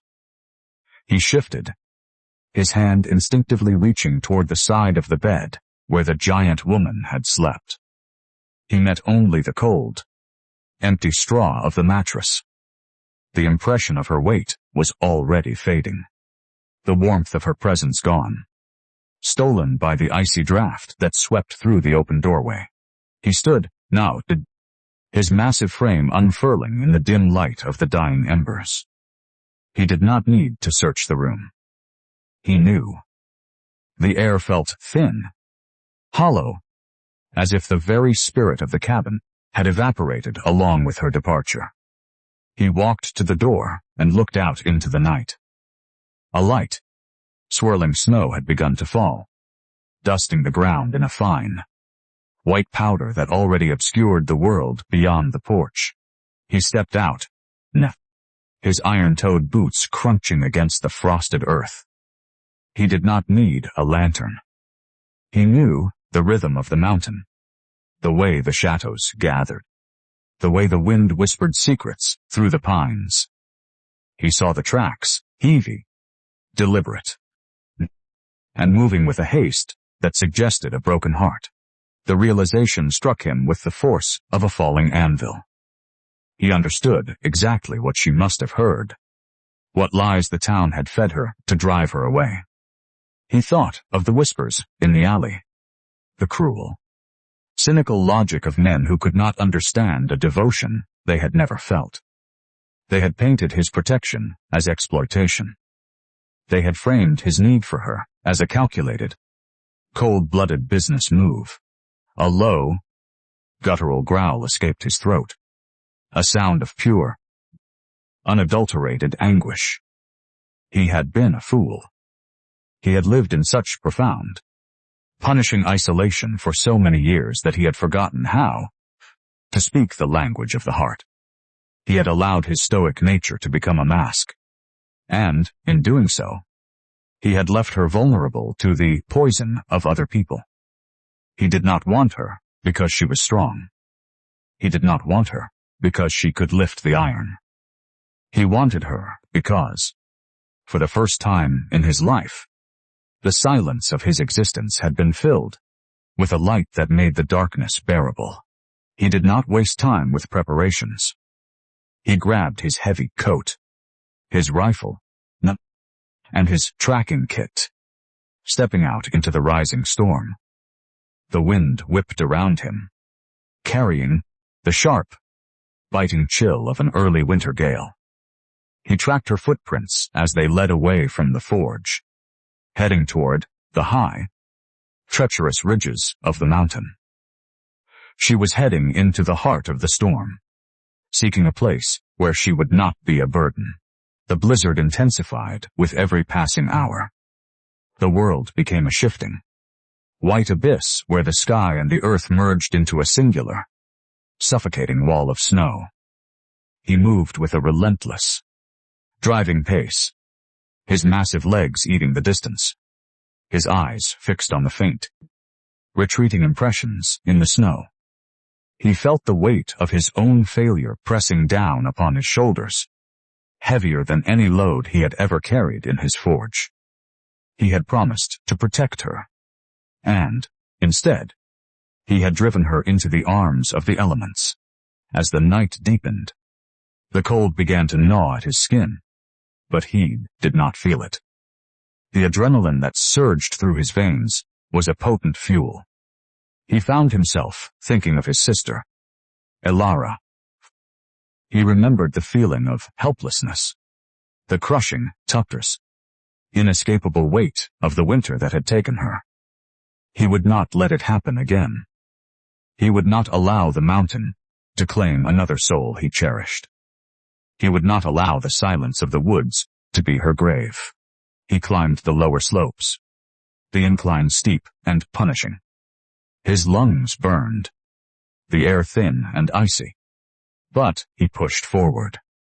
He found a piece of torn fabric caught on a briar, a fragment of the blue shirt he had bought her. It was a beacon in the white wilderness. She was nearby. He pushed on, his muscles screaming, his resolve hardening into an iron intent that defied the exhaustion threatening to pull him down. The storm began to break, the swirling clouds revealing a pale, jagged moon that illuminated the desolate landscape. He rounded a rocky outcropping and stopped. Below him, in a small, sheltered hollow, he saw a fire. It was small, a pitiful, flickering thing struggling against the unrelenting wind. And beside it, he saw her. She sat on the ground, her back against a boulder, her massive form huddled into a tight, defensive shape. She was not sleeping. She was staring into the fire, her face a portrait of utter, heartbreaking desolation.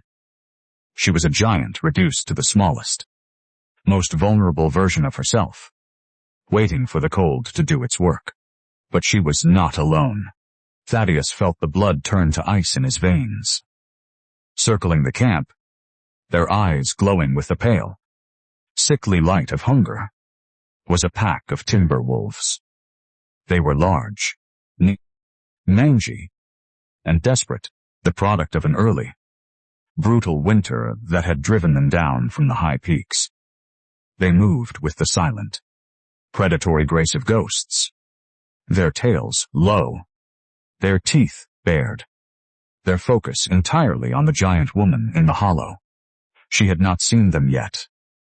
She was lost in the depths of her own despair, her ears filled with the howling of the wind, her vision blurred by the cold. The wolves began to edge closer, their movements coordinated, rhythmic, and deadly. They were testing the perimeter, waiting for the perfect moment to lunge. Thaddeus did not hesitate. He did not call out, for fear that the distraction would only trigger the attack. He dropped his rifle, knowing that in the swirling wind and the darkness, he would only hit his mark by chance, and he dared not risk her life. He relied on the only thing he had ever truly trusted, his own body. He moved down the slope, his descent a controlled, terrifying slide.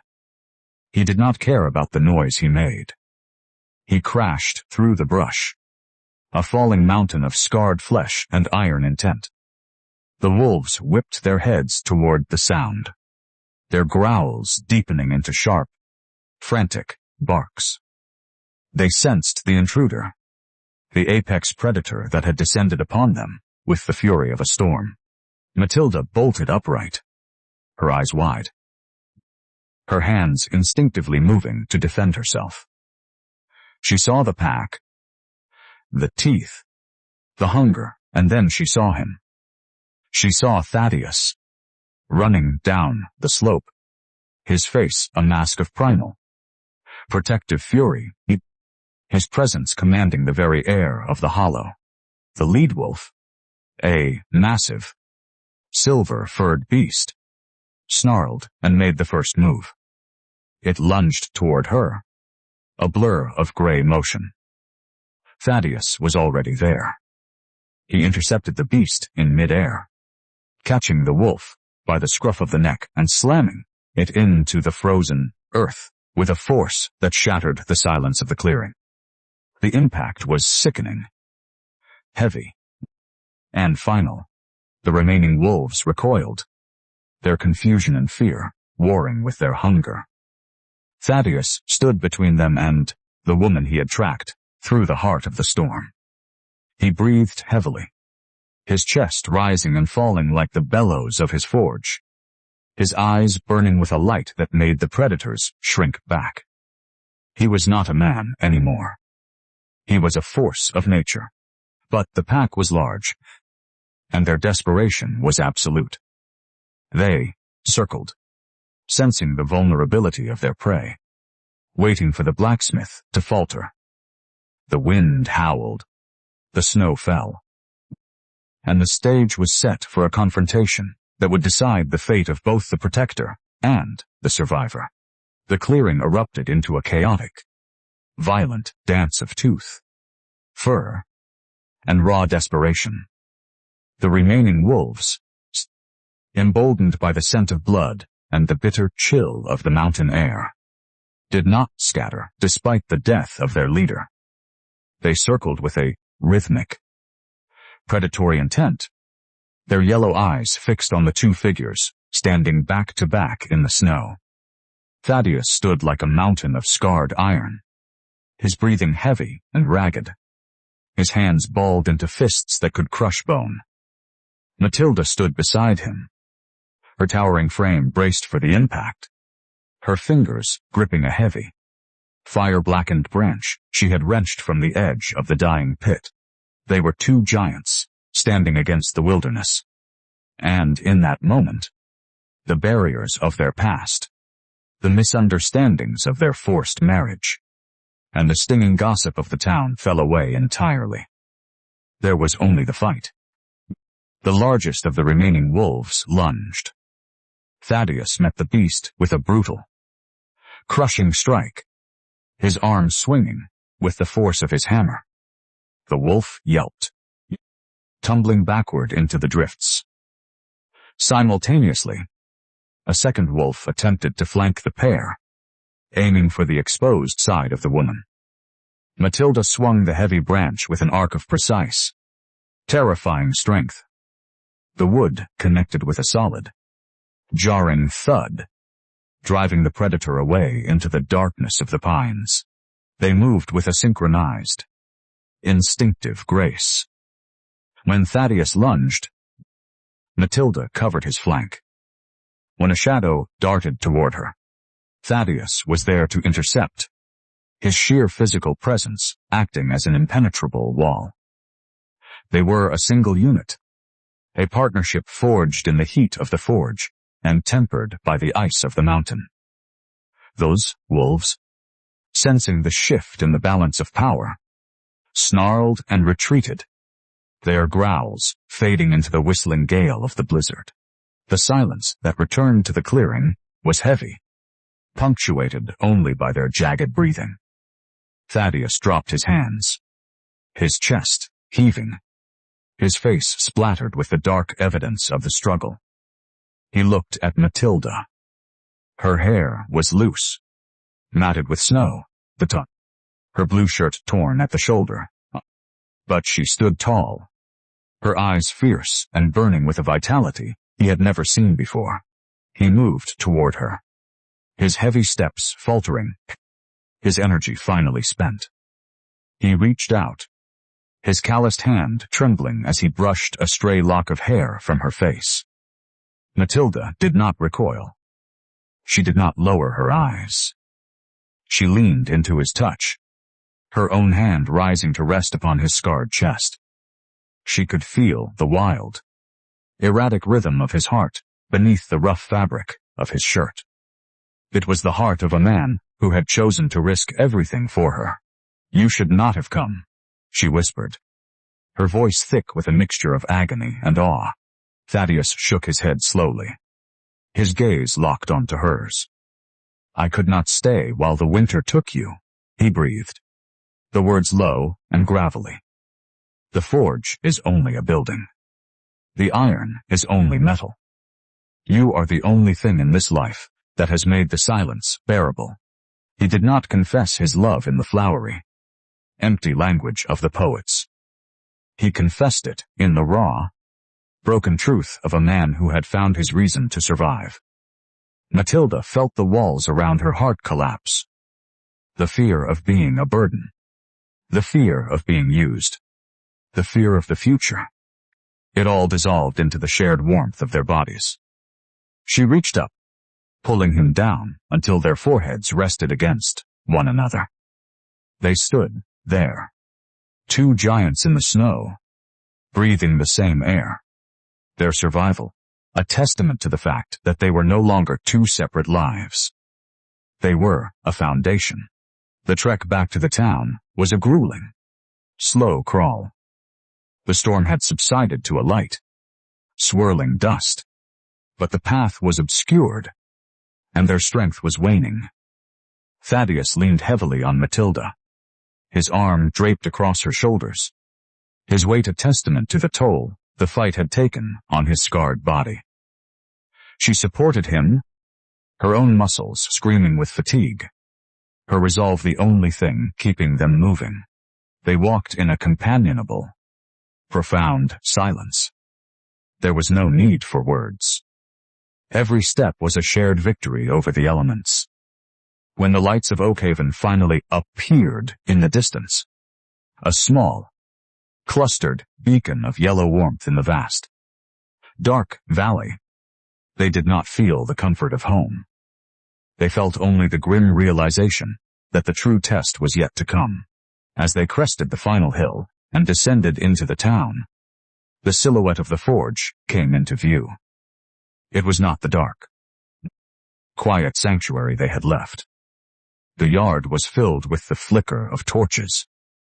A heavy, black carriage sat near the entrance, and several armed men, dressed in the polished leather and heavy wool of the rancher's private guard, stood with their hands resting on the butts of their pistols. The rancher himself stood by the door of the forge, holding a document that looked ominously official in the torchlight. He was talking to the magistrate, his gestures arrogant and sweeping. He looked up as the two figures emerged from the tree line, his expression shifting from impatient annoyance to a sharp, triumphant sneer. Thaddeus stiffened, his fingers instinctively tightening on Matilda's shoulder. He could feel her fear, a tremor that ran through her frame, but he also felt her strength. She braced herself, her chin lifting, her eyes narrowing as she looked at the man who sought to dismantle their life. They did not hide. They did not retreat. They walked forward, their pace steady, their presence commanding even in their exhaustion. The guards shifted, their hands moving to their weapons as the two giants approached, their shadows stretching long and imposing across the snow-covered ground. The rancher stood his ground, the document held out like a weapon, his dark smile gleaming in the torchlight. The game was no longer about survival in the wilderness. It was about the fight for their existence. And the adversary was ready to strike the final blow. The biting wind whipped around the forge. Yet the air between the two massive figures and the encroaching men felt even colder. Thaddeus halted, his heavy boots crunching into the frozen crust of the snow. He stood directly in front of Matilda, a shield of scarred skin and immovable resolve. The rancher, a man named Sterling, stepped forward, his polished leather coat gleaming under the flickering torchlight held by his hired thugs. He tapped the official-looking document against his gloved palm, his eyes darting toward Matilda with the predatory hunger of a man viewing a prized acquisition. "The registry is being nullified," Sterling declared, his voice carrying the oily confidence of someone who believed he owned the law. This union was nothing but a calculated fraud, orchestrated in the wake of a town crisis. The circuit judge has granted a stay of marriage, citing coercion and the improper status of the female party. She is a legal vagrant, and by the rules of this territory, she is currently under the guardianship of the state, or, more accurately, under the custody of the man who manages the labor of this district. Matilda felt her blood run cold. She looked at the document, then back at Thaddeus. The core loop, the secret she had guarded since the day she fled the camp, pressed against her thoughts like a physical weight. She had been the rightful heir to a sprawling estate in the East, betrayed by an uncle who had murdered her parents to seize control of their shipping fortune. Sterling was not just a greedy rancher. He was the primary agent her uncle had sent to hunt her down, tasked with dragging her back to a life of imprisonment or death. "She is not a vagrant," Thaddeus rumbled, his voice low, steady, and vibrating with a power that caused the nearest guard to reflexively step back. "She is my wife. The law signed by the magistrate stands until a court of higher standing says otherwise." "The court has spoken," Sterling hissed, his composure cracking to reveal the petty cruelty beneath. "Hand her over. We have no interest in your petty iron business, blacksmith. We only want the asset that was stolen from its owners." Matilda stepped out from behind Thaddeus. The movement was slow, deliberate, and terrifying in its grace. She did not lower her eyes. She did not seek the comfort of her suspenders. She stood to her full, towering height, her massive shoulders squared, her presence filling the yard with an authority that surpassed the arrogance of the men surrounding her. "I am not an asset," she stated, her voice clear, ringing out across the frozen yard. "I am a woman who has walked through the fires of your making and survived. If you want to claim me, you will have to reckon with the fact that I am no longer the terrified girl who ran away. I am the woman who stood against the blizzard and fought the wolves." The tension reached a breaking point. One of the guards, unnerved by the sheer size of the giantess and the unwavering, dark look in the blacksmith's eyes, drew his pistol. The metallic click of the hammer cocking was loud in the crisp air. The magistrate, hovering at the back of the group, looked horrified, realizing that the situation had spiraled far beyond his ability to contain it. Thaddeus moved. It was not a violent motion, but a protective one. He swept his arm behind Matilda, pulling her behind him as he lunged toward the guard. He did not use a weapon. He used the immense, blunt force of his existence. He caught the man's wrist in a grip that would have snapped the bones of a lesser person, forcing the weapon upward just as the firearm discharged. A sharp, deafening crack echoed through the mountains, the bullet disappearing harmlessly into the dark sky. The yard descended into chaos. The other guards surged forward, but they were met with an immovable force. Thaddeus was a whirlwind of defensive fury, using the momentum of his attackers against them, throwing them aside with effortless, crushing power. Matilda, seeing the rancher reach for his own sidearm, surged forward. She did not hit him. She gripped the heavy, iron-bound door of the forge and slammed it shut with such velocity that the shockwave shook the ground, effectively cutting off the rancher's path and forcing him to stumble back into the snow. "Enough," the magistrate bellowed, his voice cracking with panic. "There will be no bloodshed in Oakhaven tonight. Sterling, put your weapon away. This is a legal matter." Not a war. Sterling scrambled to his feet, his face flushed with rage, his expensive coat ruined by the slush. He glared at the blacksmith, who stood panting in the center of the yard, his chest heaving, his eyes fixed on the man who had dared to threaten his home.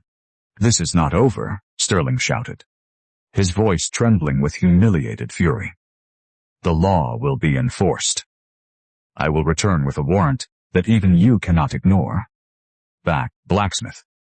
You are harboring a fugitive, and you will pay for this defiance."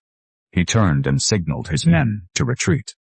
They scrambled toward the carriage, their bravado shattered, their pride stripped away by the undeniable strength of the two giants who refused to be broken. They sped away, the horses churning the snow into a dark, muddy spray, leaving the forge in a profound, heavy silence. Thaddeus stood in the center of the yard, his breath hitching in his chest. He looked at Matilda. She was standing in the snow, her eyes bright with the realization that they had survived the final, most dangerous assault on their autonomy. She reached out it, her hand finding his. The contact was solid, grounded, and intensely warm. The secret was out, but the threat of the uncle and the rancher still loomed on the horizon like a storm that had only temporarily passed. They were exhausted. Their home was breached, and their legal status was a broken thing. Yet, as they stood together in the moonlight, surrounded by the remnants of the fight, they knew the truth. The illusion had been stripped away, leaving behind a reality that was far stronger than the law, far deeper than a registry, and far more permanent than any threat. They had faced the fire, the ice, and the steel of the world, and they were still standing. But what would happen when the morning light returned? And they had to decide, for the first time, not who they were to the town, but who they were to each other. The morning sun rose over Oakhaven with a clarity that seemed to wash away the darkness of the previous night. The snow began to melt, dripping in rhythmic, musical patterns from the eaves of the forge. Matilda stood in the doorway of the cabin, the crisp air cooling the heat in her cheeks. She watched the town waking up. It was not the same town she had first arrived in, a place of fearful whispers and sharp edges. The news of the struggle had traveled faster than the mountain wind. The blacksmith and his wife had stood against the corruption of a wealthy tyrant, and in doing so, they had revealed the true, grotesque nature of the men who sought to possess the world. The town, having witnessed the raw, undeniable devotion the giants displayed for one another, felt a collective shift. The fear that had once defined their interaction with the pair had been replaced by a tentative, growing respect.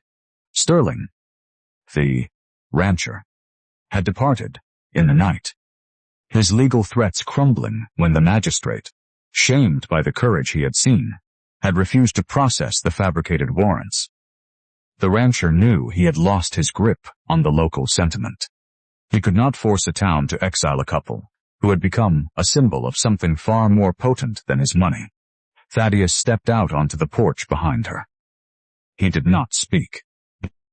He simply stood, his presence a steady, solid gravity. He was bruised, his arm bandaged and aching, but the shadow that had haunted his eyes for so long, the shadow of his sister, the shadow of his grief, the shadow of his isolation, was gone. Matilda turned to him. She saw the man she had learned to read in the quiet moments of the forge. She saw the gentleness he reserved for her, the way his eyes softened when they rested upon her face. She reached out, her hand finding his. They were two giants in a world of smaller things, but they were no longer isolated. They were anchored. "They are looking at us differently," she murmured, her voice filled with a quiet, shimmering wonder. "They are seeing us," Thaddeus replied, his voice a low, gravelly vibration that resonated deep within her chest. "They saw that we are not the monsters they feared. They saw that we are human." They walked into the forge together. The day was theirs. They did not have to hide.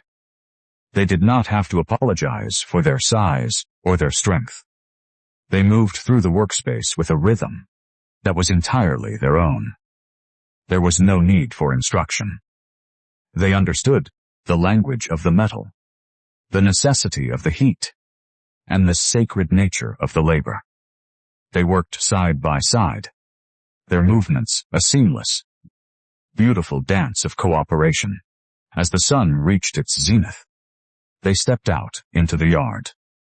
The silence of the mountain retreat was no longer the silence of loneliness.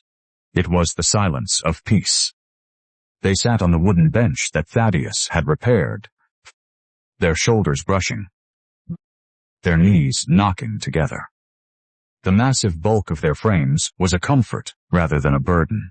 Matilda looked at her hands. Hands that had once been used for nothing but labor. Hands that had carried the weight of the world.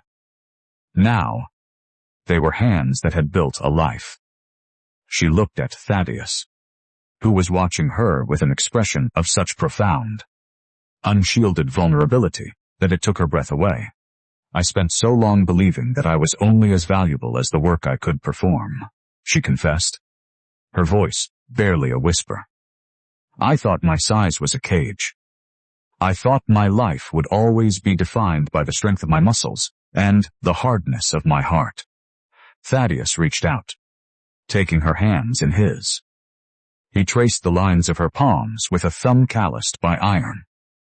"You taught me that strength is not about what we can lift," he said, his gaze locked onto hers. "It is about what we can carry for one another. You carried my grief. You carried the silence I had lived in for so many years. You gave me back the ability to hope." He leaned forward, and, for the first time, he did not hesitate. He did not look away. He closed the small, final distance between them, and pressed his forehead against hers. The connections was an electric, grounding shock. "I do not know how to say the words," he murmured, his breath warm against her skin. "I am a man of iron and fire. But I know this. You are my home. You are the only place where my heart has ever truly been at rest." Matilda felt a tear trace a path through the faint smudge of soot on her cheek. It was not a tear of sorrow, but of absolute, overwhelming catharsis. She leaned into him, her heart hammering against his. "I have never been loved," she whispered. "I did not think it was possible for someone like me." "Then let me be the first to show you," he said. And he kissed her. It was a slow, deliberate movement, a grounding of souls that had wandered too long in the wilderness. It was a promise made without a single spoken word. In that kiss, the past fell away, the lumber camp, the winter of the freeze, the judgment of the town, the threats of the rancher. All of it was consumed by the fire of their discovery. They were two giants who had finally found the soft, beautiful center of their own existence. They were a foundation upon which a life could be built, a life defined not by the world's perception of them, but by the love they had carved out of the mountain air. The winters in the high country are long, and they are unforgiving. They test the spirit, they wear down the resolve, and they demand a price from those who live within their shadow. But as the seasons turned, the people of Oakhaven began to see something else in the forge at the edge of the woods. They saw the golden light of the hearth glowing late into the night. They saw the giant woman and the blacksmith walking through the valley, their hands clasped their laughter echoing against the pines. They saw a love that was not fragile, but built from the same sturdy, unyielding material as the iron they forged. They saw that true beauty does not reside in the symmetry of a face or the grace of a step, but in the heart that possesses the courage to be vulnerable.